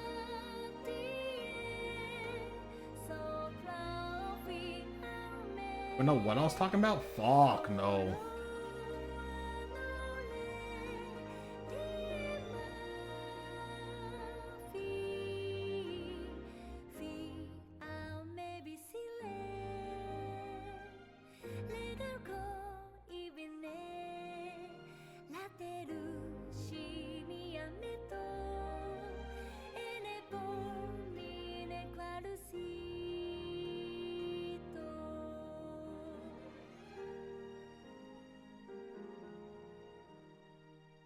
If you look really close at these wings though, like you'll find a lot of subtle like vein structures. There's a lot of like wrinkles on the wings, but like you'll find a lot of subtle like vein structures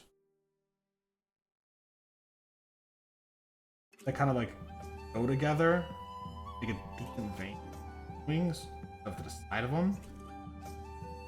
Either that or my brain is putting it together, like you know how brains do patterns without your like recognition. I feel like there's one right here.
This one is just my brain seeing a pattern. It doesn't. I'll be honest. This is kindness.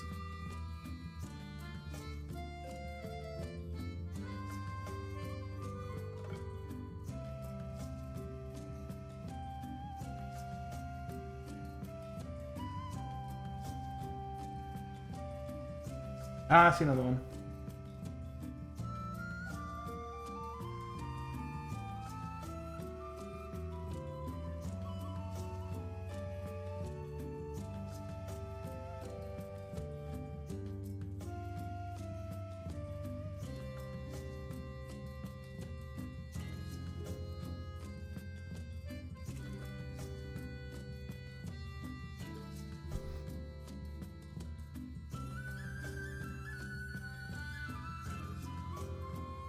Let's have a little bit more white on there.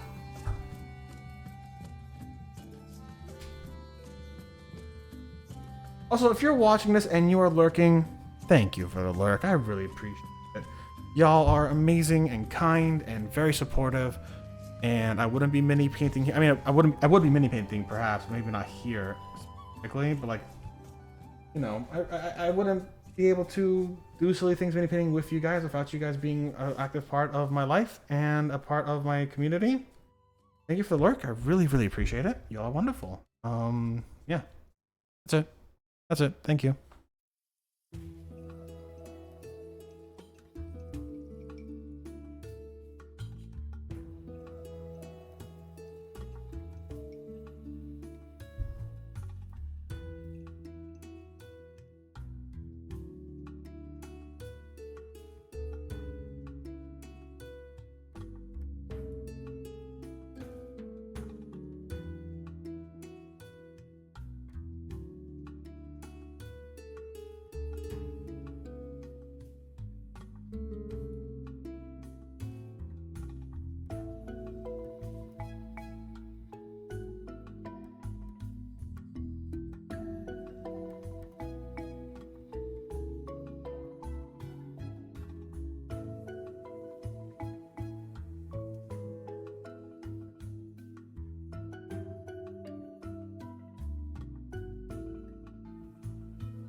Let's now try brushing with orange. Do I have a bigger dry brush that I could use? Hold on.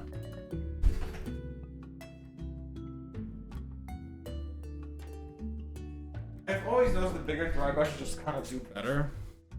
Yeah.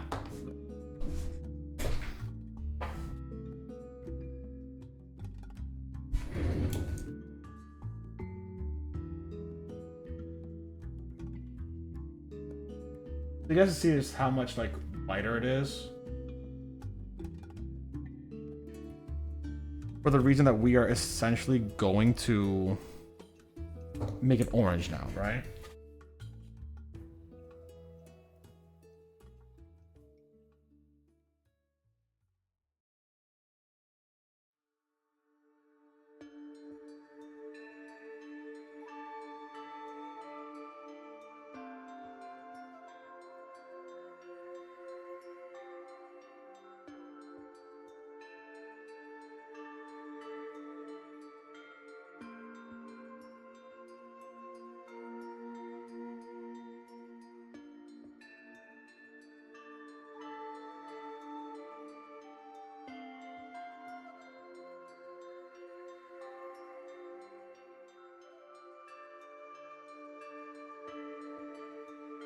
Look at that. That's coming out orange already. And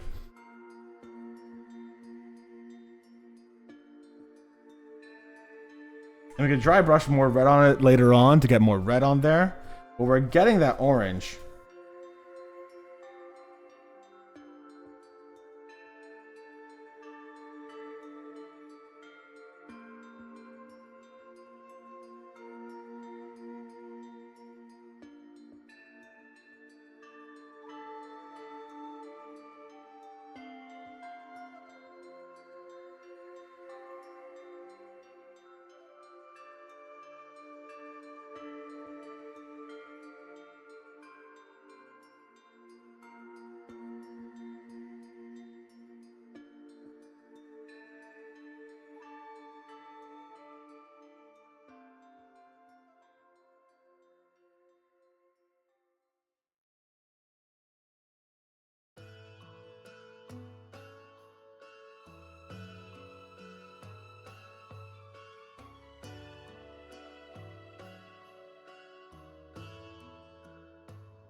What I've been thinking about myself and I'm really proud of is that I change and process things very quickly. Just something I've been thinking about. Very happy with it. I've been talking to my therapist about it. My therapist is pretty chill. I like her a lot.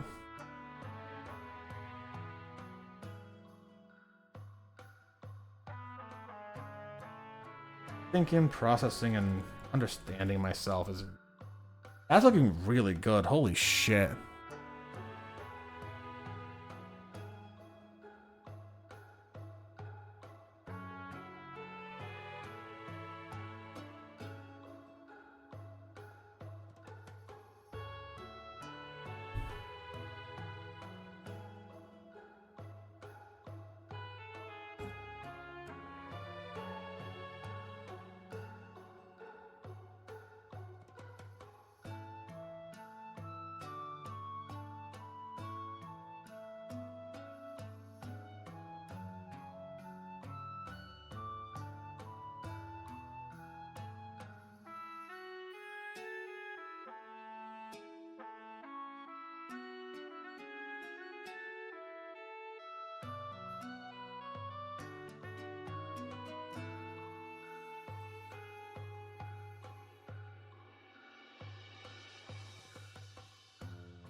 Right.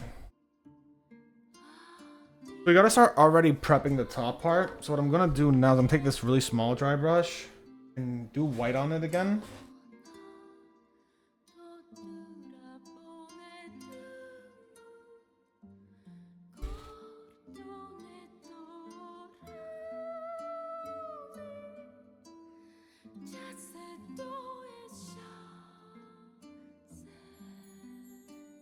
Actually, you know what we could do? Yeah, hold on.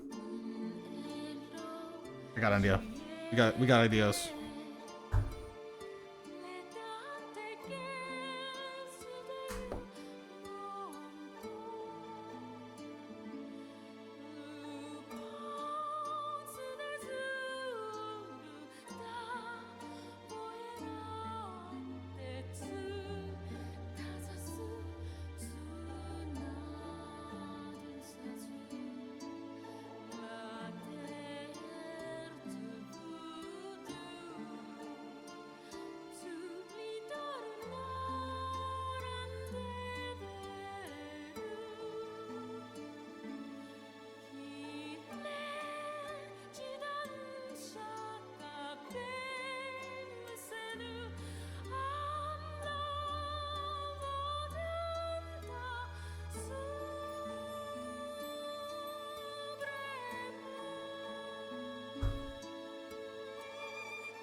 Crimson Fatalis, yeah. We did normal Fatalis last year. This year we're doing Crimson. How you doing today? I'm very proud of my original Fatalis mini too. So Crimson's gonna be very fun. This is the picture I'm using as a reference, by the way, from Frontiers. Basically, that's the picture we're using as a reference. So, yeah. Hey, yo, let's go. You've been playing Wild? You've been playing Frontier? You've been playing GU? What have you been playing? What's your poison bin?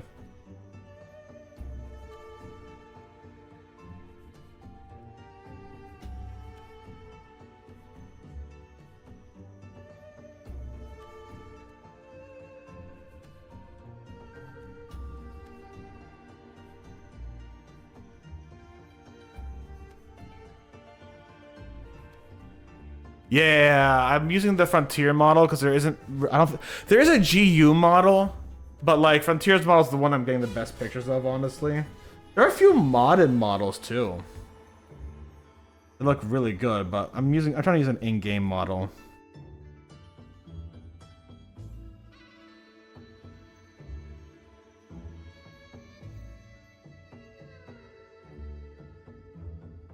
%, Rise, let's go. Occasionally I pick up for you and GU to play with the old school stuff. Yeah, the old school way is a lot of fun here and there. GU does have Crimson Fatalis, and that is a pain in the ass to beat. I don't think I've ever beaten Crimson Fatalis in GU, actually. I wonder, actually, if I could mix another thing, another character I kind of learned with another thing here, actually. Hold on. I have an idea. So a lot of these areas still are very red, right? Even though I'm getting a lot of good dry brushing on them with the orange. What if we gave it a glaze in orange too? Like, that's that, and then that's that. That's already much more orange. What if I gave it a glaze in orange too, right? I wonder if I gave it a glaze. Let's try that, actually. That might be a very interesting... If I gave it a... Would I have to give it a glaze in white first, or could I just do a glaze in orange? Ooh, that's a good question. Yeah. I mean, because here's the thing. Remember, what we're doing essentially is we're doing that wing, right? Which means I need to get that white and orange into these nooks and crevices. I need to get it down here. So I need to like make the entire wing look like that. So I might need to actually do a glaze of white first. And then a little glaze of orange.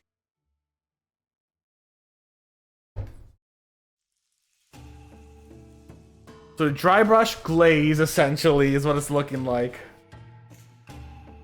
Water down white paint and then dab it off of paper. That sounds, yeah, that's a good idea. Give me a second. Let me I'm gonna get some more water.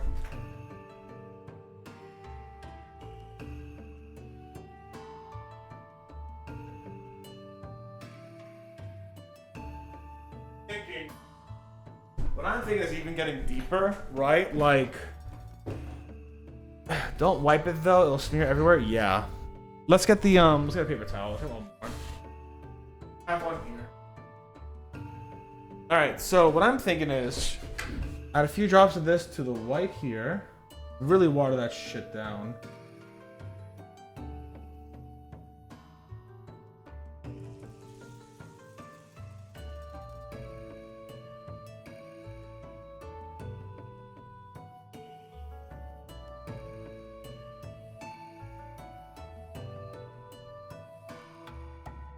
I need that orange to actually be inside here, you know what I'm saying?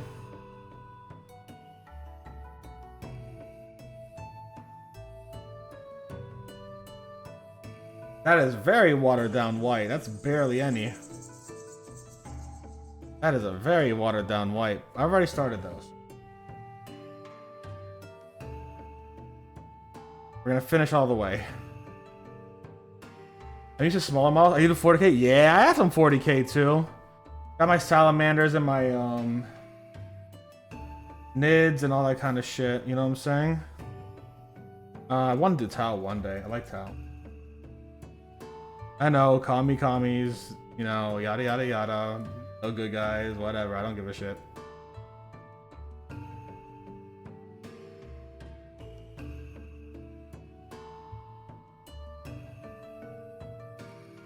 What does adding water down white do for you? I've never painted minifigures. Well, what I'm hoping it's going to do is it's going to get the red on the inside a little whiter.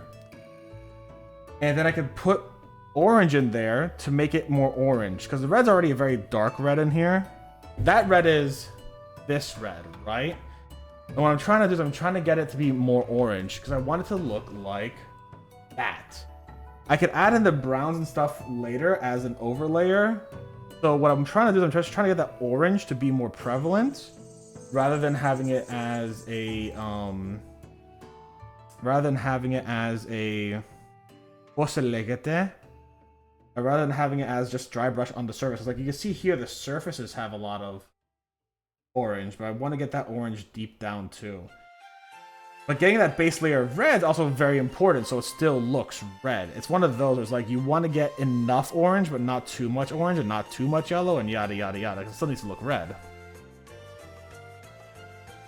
Exactly. You want to dry brush. That's the wild part about it, right? Like I have to go all the way up and then come back down with darker color. So like I was talking about this, it's really wild, right? Where it's like you have this really bright orange and yellow on the top of the wing, and then you have to actually come back with dark colors on the individual scales and parts and make it again a dark brown or a or black. It's wild. This is a generic dragon I'm painting as Crimson Fatalis. It's not actual Fatalis. It's not actual Fatalis. I do not have the money for the actual Fatalis model. That shit's a lot of money. I have a... Well, to be fair, this is also a lot of money. But this is the Red Dragon mini model. And I'll show you what I did before. He made standard Fatalis out of it before. And it looks pretty darn good, honestly. So this is standard Fatalis. I'm going to try to use the same fire technique I used for the chest for most of this, basically. But that's also a lot of white, dry brushing, white, dry brushing, white, dry brushing, white, dry brushing, etc, etc, etc. He also gives you the eyes. Gives you the sexy eye. Look at those things.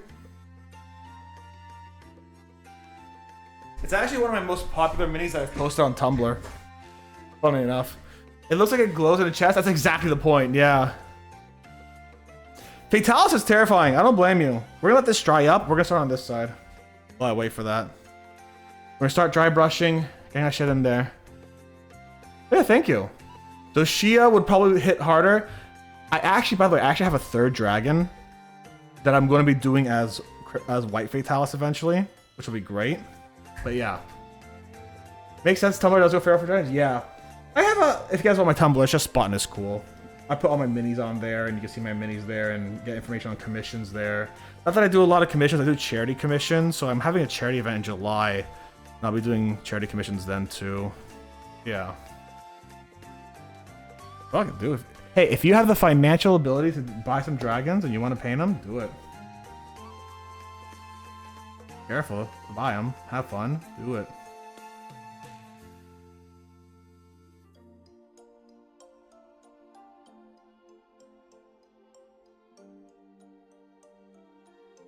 Also, Scene Shell, yeah. Boonu Boy, hello. Also, Flare, Darkstorm, and Boonu Boy. I don't think I've seen you here a lot, so if you're new here, hello. If you have been here for a while, my apologies. I don't remember you immediately. I've seen you dry brush your own hand to get the paint off. I see. Yeah. Because it's just like first and foremost, it's white, right? So you can't dry brush on white to see if white's off, right? You know what I'm saying?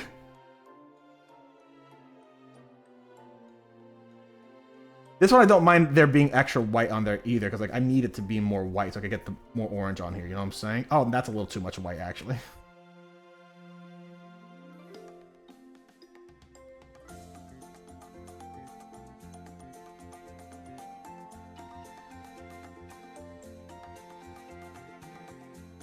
I mean, your Discord server? Oh, hell yeah. Add time? Alright, add time.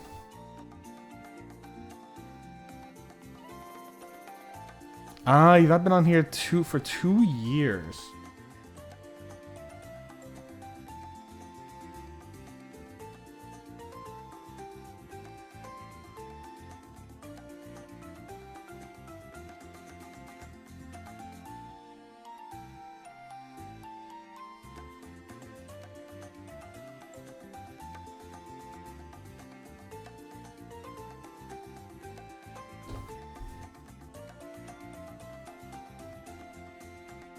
And when I first followed here was 2021. Oh, you followed me. Okay, I will answer after the advertisements. I know exactly why you followed me then, probably.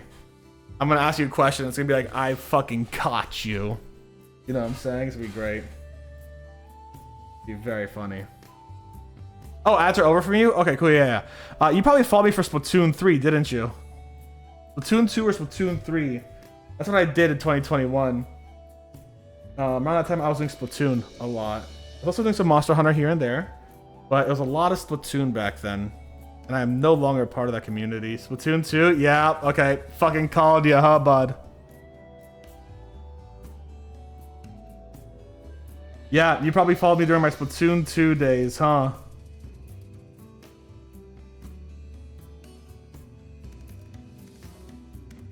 Welcome back from the ad. Yeah, I mean, hell, I just want to make sure that when I see people, I don't feel like I'm like, hey, I'm actively forgetting you. I just have bad memory. I don't want to forget my community members. But, you know, I don't have that great of a memory. But yeah, I used to do Splatoon, and that's probably when you found me. Splatoon 2 might have been that thing. I forgot as well. Hey, hell yeah. No.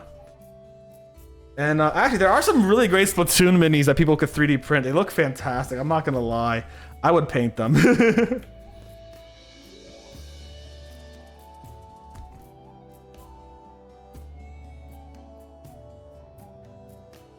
All right. How dare you not remember everyone? I know, right? So fucking horrible. 3D printers being stinky. I want to add. See, I want to get a. Eventually, I want to get a pochelegete. I want to get a resin printer. It's one of those. It's like I don't have the room to actually have a fume hood. Soon, I got CC in Animal Crossing. Hell yeah, dude. I mean, fair enough. Splatoon's a very fun community still. So I still have a lot of friends from the Splatoon community that I still talk to here and there. And that's where I got my start on Twitch, obviously. No longer where I am, but you know.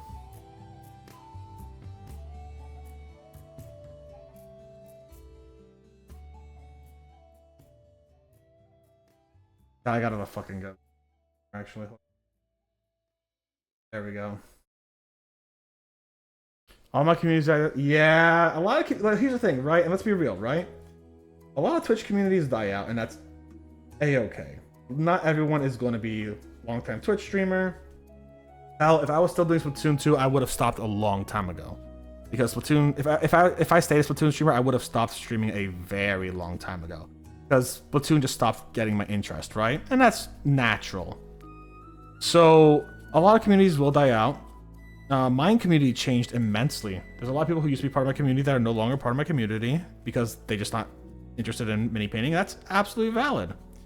There's a lot of people who are still part of my community who were from the Splatoon days or the Monster Hunter days. I still play Monster Hunter, by the way. I still play Monster Hunter on stream quite frequently. And yeah, it's just natural way of life. The ecosystem of Twitch changes all the time. But if you want to see what I do a lot, exclamation point YT, by the way.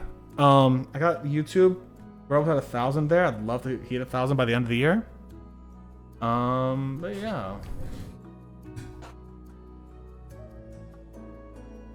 I've also been painting a lot, and I mean a lot of BattleTech. I'll show you real quick. Like, these BattleTech minis have been a lot of fun to paint. Got some SLDF and House Kurita minis as an example. These have been a lot of great fun to paint.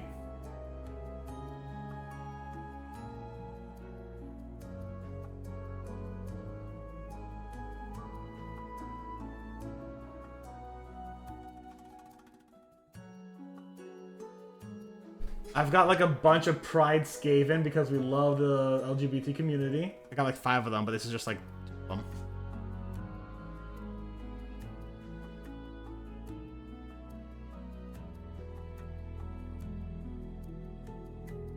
We are working on one day finishing my salamanders. One day.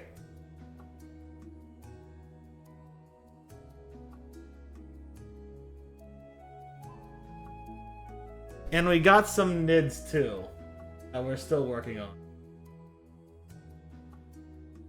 High Fleet Gorgon, mind you.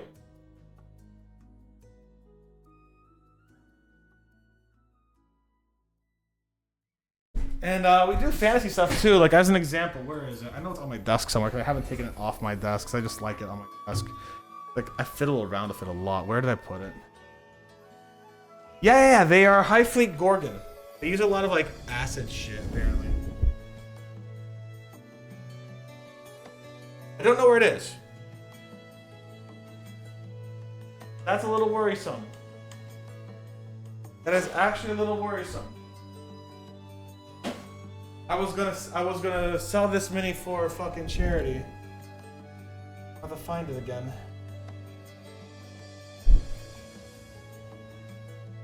Oh, here it is. I got a porta potty mimic. That was a lot of fun to paint.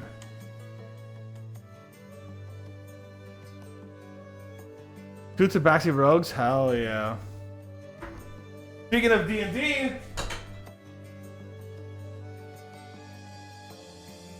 Purple Worm.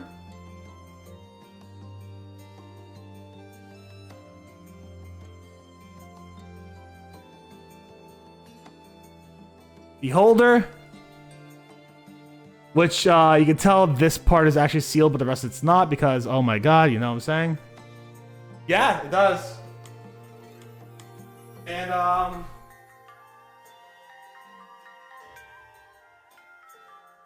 a wyvern in the style of Rathian. This was a fun one to do. A wyvern in the style of Rathian.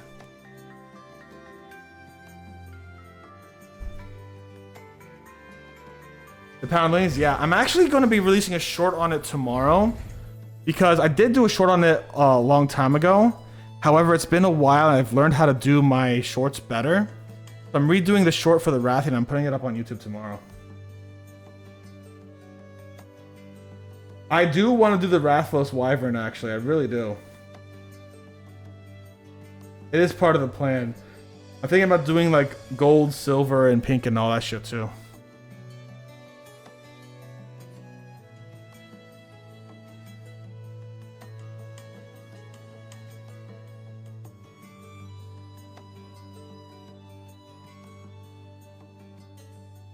I have a lot of other dragons I've done as well, but... let's be real, I want to paint right now. I don't want to show off everything. If you want to see all my stuff, the best place to look at it is going to be my Tumblr. So let me just get a link to my Tumblr.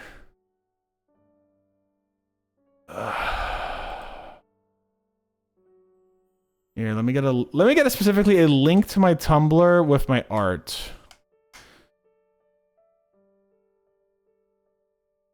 It'll be the best place to find it. I just did on blue recently. That's true. Yeah. All right. Hold on. Share, copy.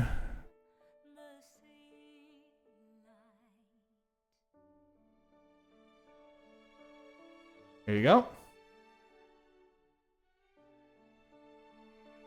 There you go.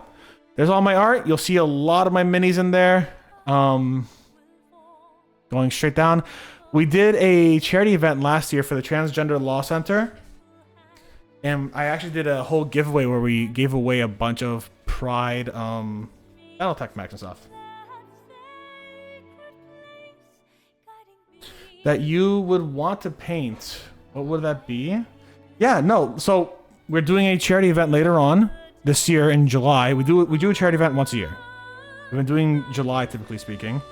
So we're doing another one in July, and I am planning already on multiple minis to give away or to sell, actually. This guy being one of them, because I'm very proud of him, and a lot of people really like him. So it's like, why wouldn't I, you know, provide my services to a good cause? If I had to paint a minifig, okay, that's a good question. Are there any limiting factors? Like, do I get any minifig I want? Can it be any price I need it to be? Or does it have to be something that's like realistic? Does it have to be humanoid? What are the limiting factors? Are there any limiting factors? Just fuck. But I do want to paint a Tarrasque one day.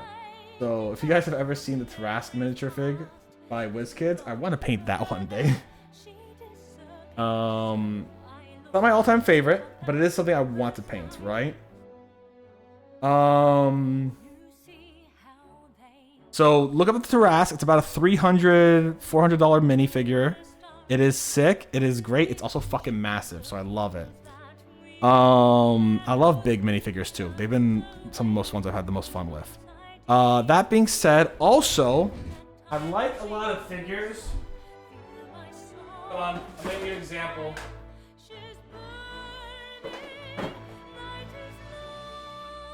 There is a Battletech mech in here called the Scorpion that I'm very excited to paint, and I really want to paint him soon.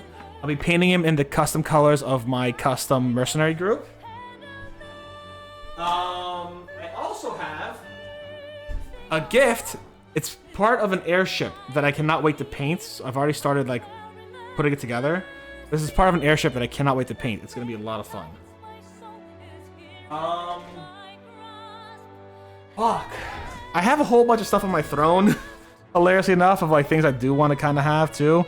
But like, it's less of, yeah, it's a cool thing. It's less of a what figure do I want to paint and more along the lines of what I'm in the mood to paint. I'm never not in the mood to paint something, but like I have a lot of minis I want to paint.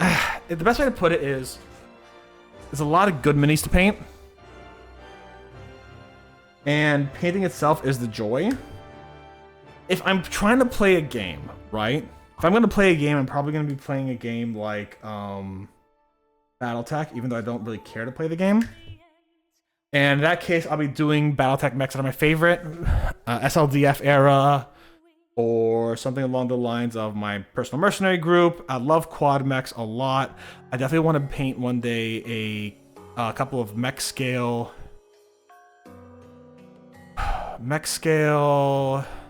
dropships. I like dropships. I like ships. I like terrain a lot, so I want to paint more terrain eventually.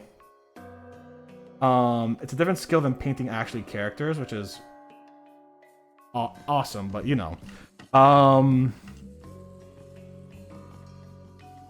So terrain would be awesome to paint.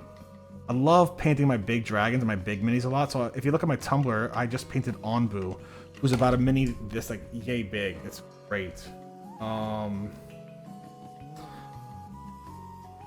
I want to learn to paint faces and details better. I'm not great at that. I'll be honest. I'm not great at it. My faces and details could use a lot of work. I'm not good at it. That's just the facts, and that's okay. Like I'm not worried about that. I actually have some minis that I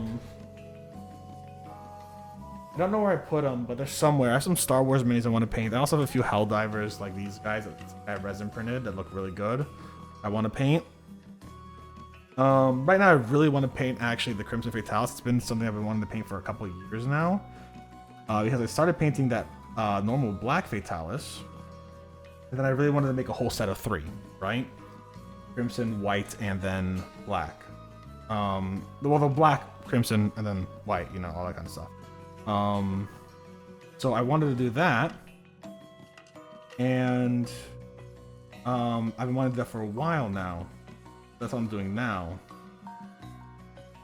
There is also this just legitimate like big ship that WizKids sells. It's just like a big fucking D&D like ship that I would like to paint one day because I just like, again, ships and vehicles and stuff. Part of the reason why I like painting the mech a lot. And otherwise, so many things I love hearing about. Yeah. Actually, there is also a few games. So there is a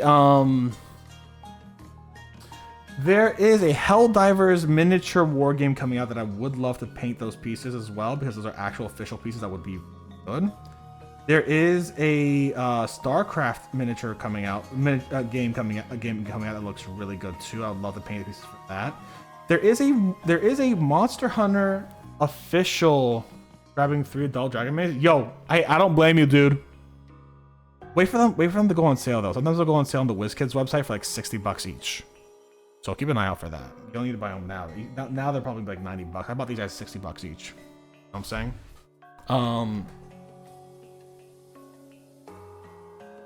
What else? I would like to paint busts eventually, like not anime busts, like big old tibbies. You know what I'm saying? But I don't care if I gotta paint those too. I want to paint like busts, like character busts. Which, mind you, some of those I found these like really nice like 3D printing guys who do a lot of like fantasy busts, and it's like, hello, fungus queen, my beloved, you can kick my ass, and you very well endowed. Yes, please and thank you. But there is also actually a Monster Hunter mini game that has official Monster Hunter minis for a lot of the monsters I would love to paint one day. However, they're crazy expensive, and I would like to paint some starships eventually, but those games are a lot harder to find. You have Star Wars like Legions or whatever, not Legions. You have Star Wars Armada, which has pre-painted starships. I don't want pre-painted starships. I want to paint my fucking starships. I don't want pre-painted starships.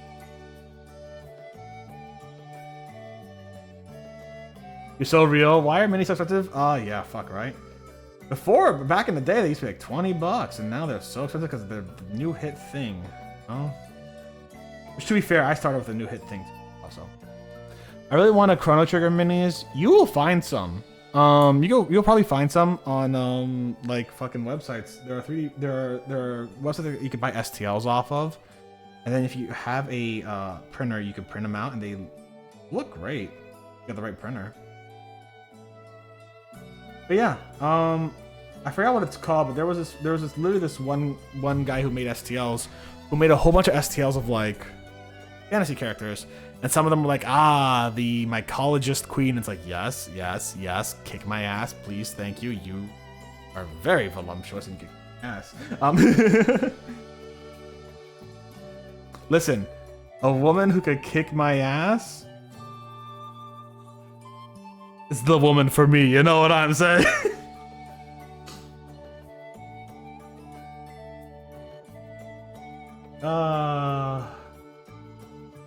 Actually, you know what? I'd love to do a Spectrobes mini. I think Spectrobes, that's a very old classic game.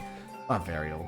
I think I would love to do a Spectrobes mini. That'd be kind of fun. I like Spectrobes a lot. They were cute. Very nice. I like Spectrobes. That'd be pretty cool. Yeah, Spectrobes. I like the lion dog one the most specifically. That one was by far my favorite. Like Komatarasu or some shit like that, right? I like that one a lot.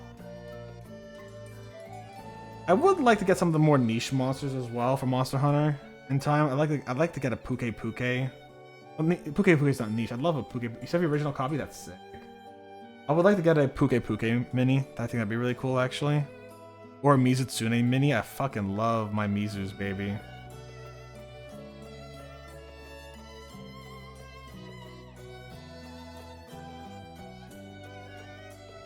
Yeah, no, Spectrobes is a great game. I would highly recommend it. They hadn't. Did you know that Spectrobes had an anime? Spectrobes had an anime made by Disney. It was cringy as shit because they're like, oh, most of the Spectrobe fans are cringy anime fans, so we got to make this cringy as shit. And they made it very, very cringy, which is exactly what it deserved. Yeah, no. So like, there's this whole period of time where it's like, oh, so the guy in Spectrobes, he actually goes, he says. He speaks in English, and his voice actor is English. He's like, and the voice actor's like, all right, guys, let's go. Ikuze! And he mixes Japanese in there because it's cringy anime. It's great. It's all on YouTube for free from Disney.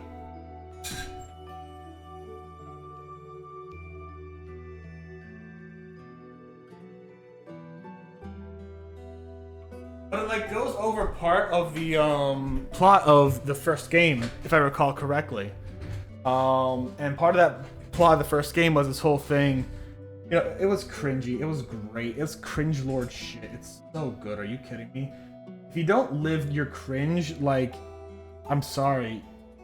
To cringe is to be free. That's all I'm saying, okay? Alright, let's get some... I want to get the glaze of orange in here to really get, like, that stuff in here. Like, yeah, that's looking a lot more orange. That's exactly what we want. That glaze of orange. Exactly. If you're cringe and happy, that's all that fucking matters, dude. Be cringe, be happy, be free.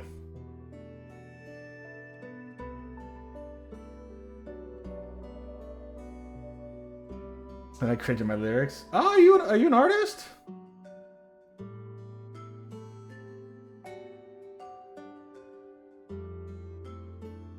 That's sick, dude.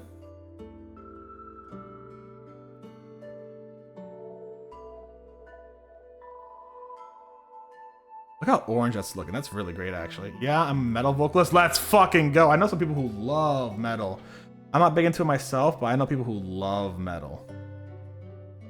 I know there's that whole drama with like baby metal and like metalheads being like, no, baby metal's not metal. And then Rob Zombie came out like, fuck you, baby head's metal. And everyone's like, oh, okay. I guess we gotta listen to this man now, you know? He knows what he's talking about. And that was sick as shit. Like, oh yeah, dude, protect those fucking kids. Fucking love that. But also like, baby metal's kind of sick. I'm gonna be real with you. Arlene, exactly. Baby metal's sick, dude. I fucking love baby metal. They were sick. I don't know too much about them. I've listened to them a few times, but like, I fucking love the songs I did listen to them for. They were fucking sick. Are you kidding me? Good job to baby metal for kicking ass in metal. But also, like, in general, if you're the kind of fan of something who's like, oh, you're not a real fan of XYZ, fuck off. You're not a real fan of Warhammer if you don't... Oh, yeah, no, fuck off. There's no such thing as a real fan. Fuck off, you know what I'm saying? No such fucking thing. Fuck off. That's a lot more orange. That's exactly what I'm wanting. I can't believe I'm getting it right first time, essentially. That's great, actually. I'm doing a lot of, like, experimenting right now. And you can see that glow from the fire here of the wings of the veins. So that's still looking really great. But at the same time, like, that orange is really coming out here. And we're going to continue to dry brush white, go with yellow, then glaze and go back over. So, like, this is going to be, like, a constant thing. I think I basically want to do is I'm going to, like, kind of get the yellow on here, then we'll probably finish for the night because it is 10 o'clock and I have to go pack stuff tomorrow. Fuck yeah, adulting, you know what I'm saying? I legit want to make a skit for TikTok for my band. It's one of us in the forest, a band shirt, and everybody goes, you're not a real fan unless you can name 5 songs. I can name 5 songs. I love you. Shit, you should have raised the bar higher. If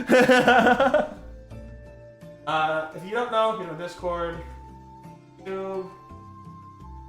That's the important stuff. That's where you'll find 90% of my shit. I do polls on my Discord to determine what features things I paint. If you want to be a part of that, go there.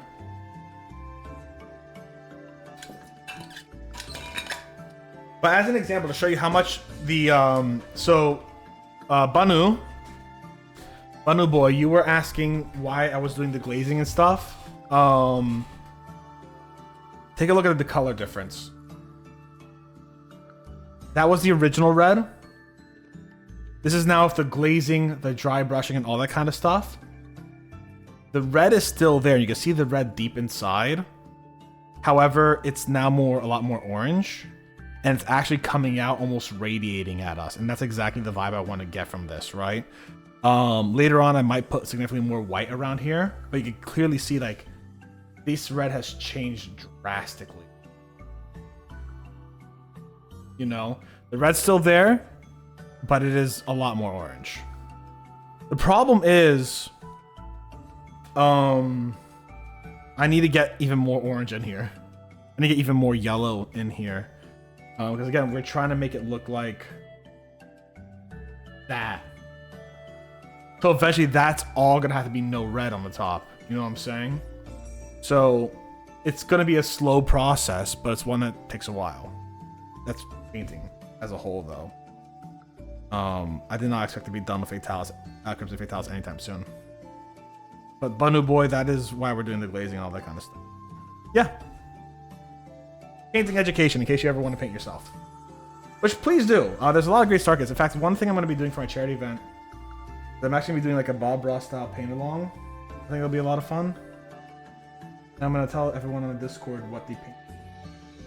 Probably 2 months before.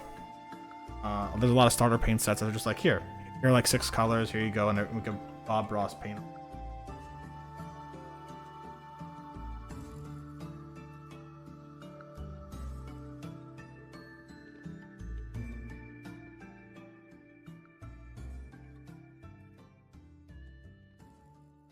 Paints are gonna be useless. Paints don't last a long time, that I do know. That's like getting back on a fucking bike, you'll be fine. You know what I'm saying? Your skill will be there. But paints, I don't imagine paints would last for several years. Maybe. If anything, you might need to put a little bit of water in them. Rehydrate them. They've been sealed properly in a good environment, maybe they're still good. I'll say most of these paints I have now are about 2 years old. And some of them, and they still work, to be fair. So maybe they are good, yeah. Give them a look. Give them a look, 100%. They might still be very good.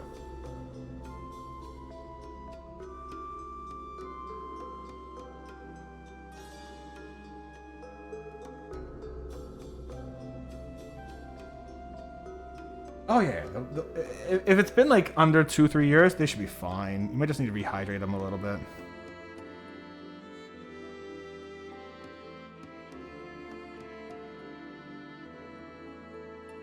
Yeah.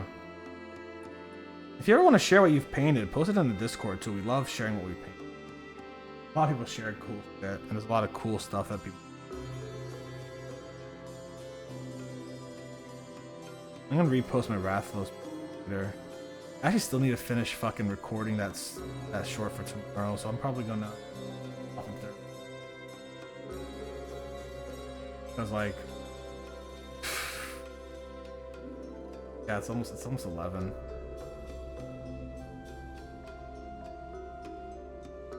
I've only finished like 3 models. I was in 2021. Hey, listen, you finished 3 models. That's fucking amazing.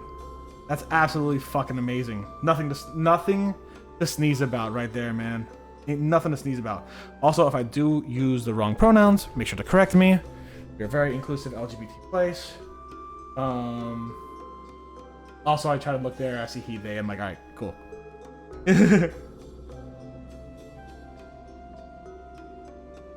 Haven't finished it? Yeah, that's valid. I haven't finished my Tyranids or my Salamanders, and they've been some of the longest ones I've had for a while. I finished more Lances than I finished armies for 40k. Here's the thing, I don't think I could like... Hell yeah. I don't think that I could like, as an example... Like, I put up a commission sheet for charity commissions, because I want to do charity year round, and charity commissions are kind of easy to do that, right? For me and my skill set. So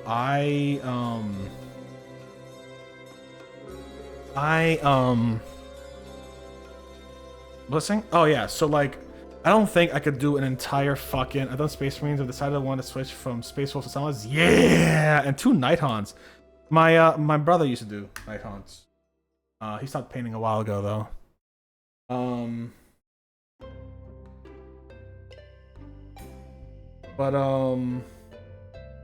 I used to do Lumineth Realm Lords, but boy, I fucking hate them now. They're unnecessarily tough. Not very beginner friendly. I wouldn't call myself a beginner. I'm more of an intermediate painter. Tabletop ready, I think, is a technical term.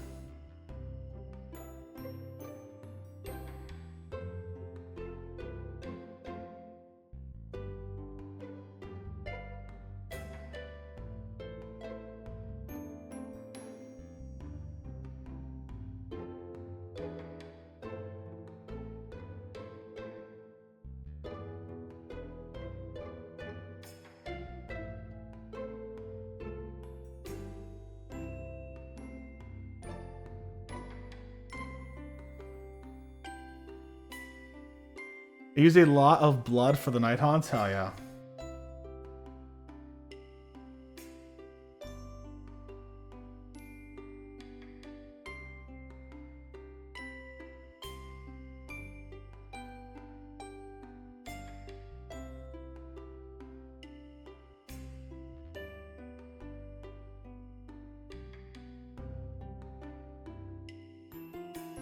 Can you believe I wanted to do an extra layer of like a darker red brown underneath this before I started this? I was like, fuck, no, that would have been annoying actually. Would have done that.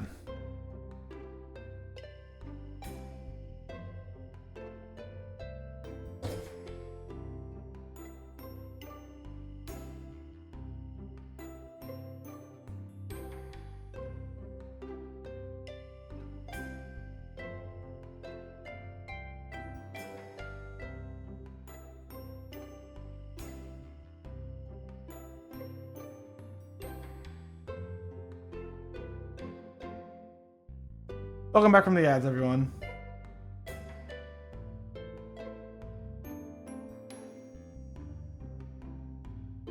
I want to play some Fields of Mystery later today. The new update came out. I like doing farming sim. I like farming sims a lot.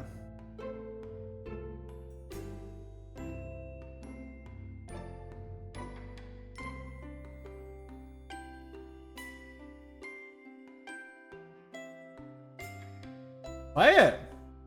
A fun little thing. We have community days. Last community day we were just playing fucking Monster Hunter on Discord. So if you keep an eye out, we might play Monster Hunter, and everyone in we'll have a community day just really in the Discord, and everyone's allowed to join on in and play and hang out. You're so valid. God of War. Oh, that's a cool. How are you feeling about those remakes coming out of God of War? I'm worried they're gonna do the Norse style for the old shit. Like, I don't want the Norse style, I want the old battle arena style, you know what I'm saying?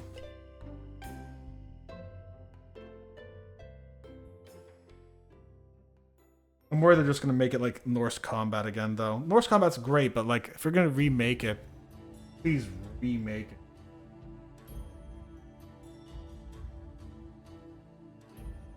I'm fucking excited too, though, yeah. There is this YouTuber called Fat Brett who does amazing like God of War content and the character analysis. Yeah, that's it. If you ever want to see some cool God of War character analysis, look up Fat Brett. He's really cool.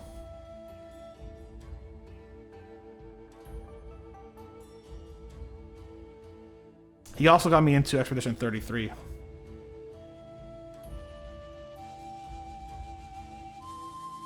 Santa Monica Trust? That's valid. I don't know much about Santa Monica as a studio, so I can't say if they have my trust. But I hope they do well. I hope they do keep that old arena style. So I'm not gonna lie.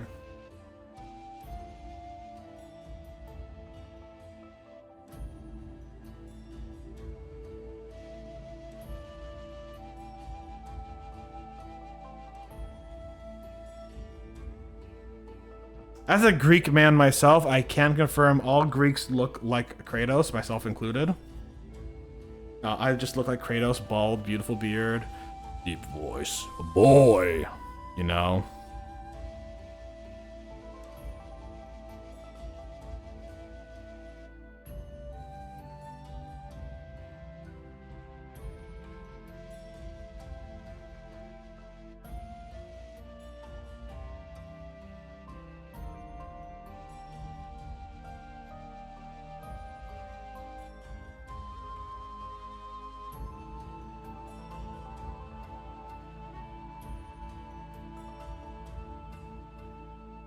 All I know is they've historically been pretty pro-consumer. Hey, we love that. We love that pro-consumer. That's why like fucking Team Cherry has my trust. You know what I'm saying?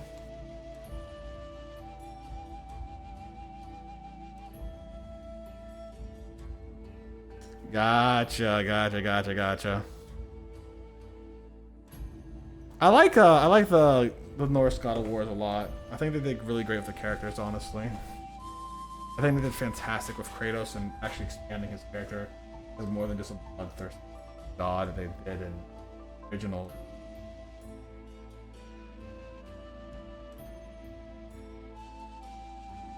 But I mean, that's not the whole. That's the whole point, though. Like, if you look at Kratos in the originals, there's always potential for him to be better. He just chooses not to be because of the trauma he's put through, and it's a little bit of a tragic story, honestly.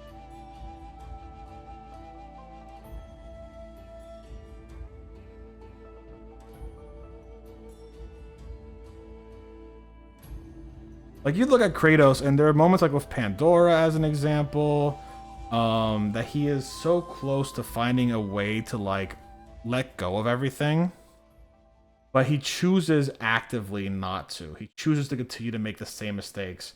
And we see for the first time in Ragnarok and God of War 2018 or 15 or whatever it is, he chooses to stop making those mistakes. He chooses to stop being the monster Athena and the Greek gods made him. Which he said directly to like Athena, like, I'm not the monster. I'm not your monster. I may be a monster, but not your. It's very important and very, very like distinct. It's like, yeah, he believes he's a monster and he's not gonna be able to change that, you know, about himself, about his belief. But like, he knows he's not her monster, and he knows he's better than what he used to be. And that's a very important distinction to have as a character like that. I like Kratos' growth a lot. I think Kratos grows really well. I know, but I'm long, exactly something like that. Yeah. And that is, he's now his own monster essentially. And even then, like as he continues to go on and explore the world and communicate with people like Freya and stuff, he proves time and time again he's not actually that monster he thinks he himself is. I love the scene where he confronts himself as a god of war and reclaims his space in godhood. And he's just like, you were inexperienced, but that was me too. You are not someone else. You are me, and I need to be better, and I will be better, kind of deal. And that was so good. Oh yeah, the original fucking God of War creator hated it. Yeah, that I did hear. That's a load of bullshit. I'm sorry, man. You're on the wrong here. You could leave your creation alone now and let the people actually take care of it, because fucking great shit here. Let everyone else take care of it. Your time is done.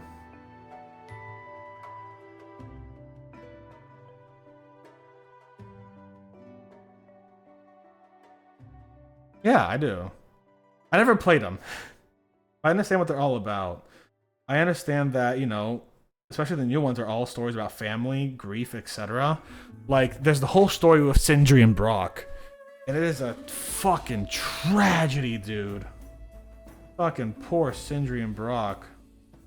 Fucking love them, though. They're great characters. Very funny characters. There's a whole story about Kratos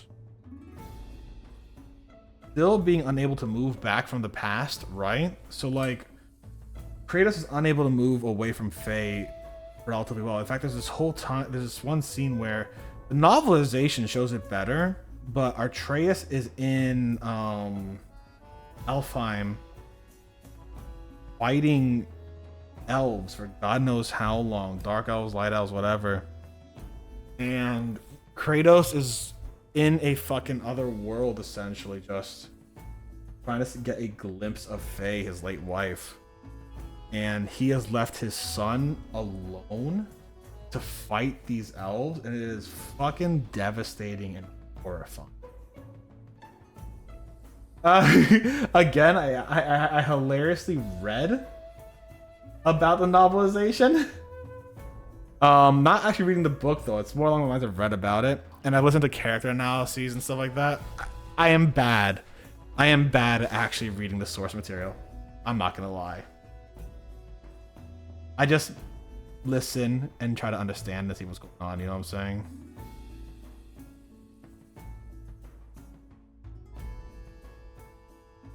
Amir's voice. Oh fuck yeah! I love Amir's voice actor. Good shit. Good shit, dude. I'm gonna let this dry for a second. I don't know if I want to start going on the yellow yet, because here's the thing. I am almost done for the day. So I don't know if I want to start going on the yellow yet. This is going to be a very slow process. This is a very slow, like I haven't even done the other side, right? This is gonna be a tragically slow process. Let me get some of the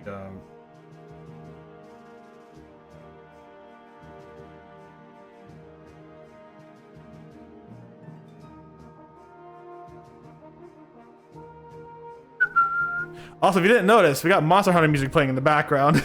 That's what I always put in the background of my fucking things. I have this like little playlist of relaxing Monster Hunter music after sunbreak. And right now we're on, what is it? We're on staff role for Monster Hunter X. Oh, yeah, it's always stuck in. That's good. That's true.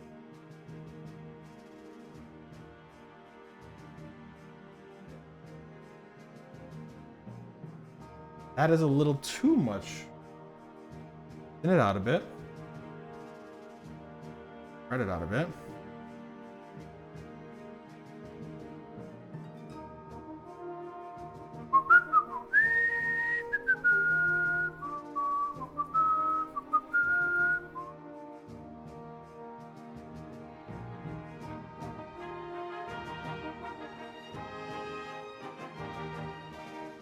Yeah, that's valid.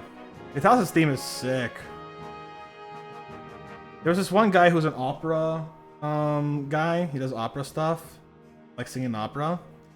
And he reacted to Fatalis' and theme and all the Monster Hunter like Proof of a Hero themes as well. And it's so good. He had a great like musical like analysis of it.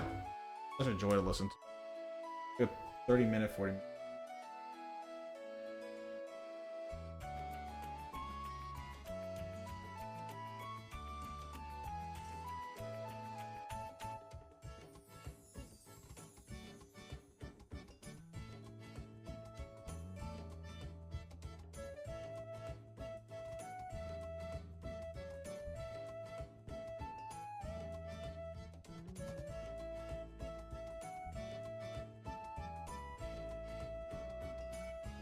Unique monsters, yeah.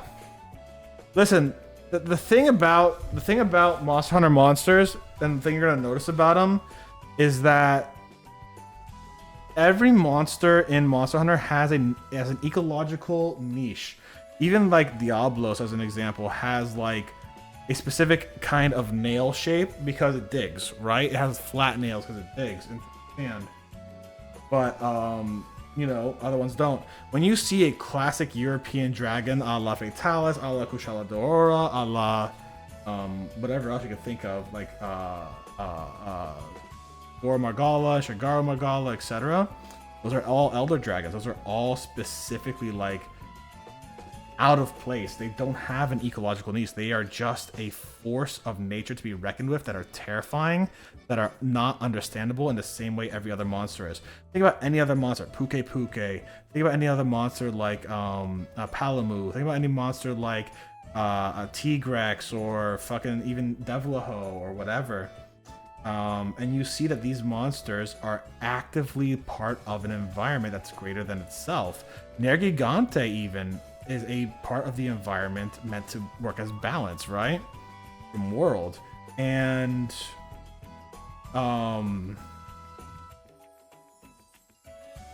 any of the elder dragons that are designed like classic Western dragons are fucking not. Even Nergigante kind of rides that line, which is the funniest thing about Nergigante. He's designed as a classic elder dragon. He's not supposed to be part of this world, but he kind of is. It's a really weird thing about him in a metatextual sense of the actual design of the monsters. When I first saw this very obviously fertile land, and then there's just Serencia everywhere.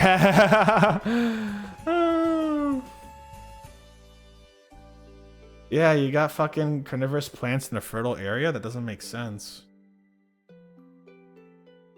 Because the carnivorous plants typically love very nutrient poor areas. They've been, you know, evolved to make fucking shit like eat nutrients from things and stuff. It makes sense if they're growing on trees, like yeah. If they're parasitic plants, sure. The corpse flower is a great example of a beautiful parasitic plant. The same one that I'm gonna get some water. And then I'm gonna show off the wings, and then we're gonna be done today. I'll be right back. We got flowers? Hell yeah, yeah they did. Be right back.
Corpse flower, some are. So the corpse flower titanium, the arum titanium, the arums, the arums are not. So anything related to the voodoo flower specifically, and that line of corpse flower is not. There's a corpse flower that kind of looks like a gloom. That is a parasitic plant. That's a hemiparasitic plant that will actually feed on the nutrients of its host tree.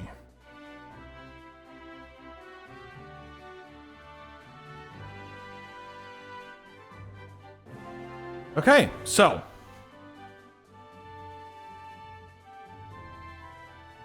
yeah, so we started painting this dragon. So far on the body, we have the body nice and red, ready to go. Gonna have to get some of the red actually. Hold on, give me a second.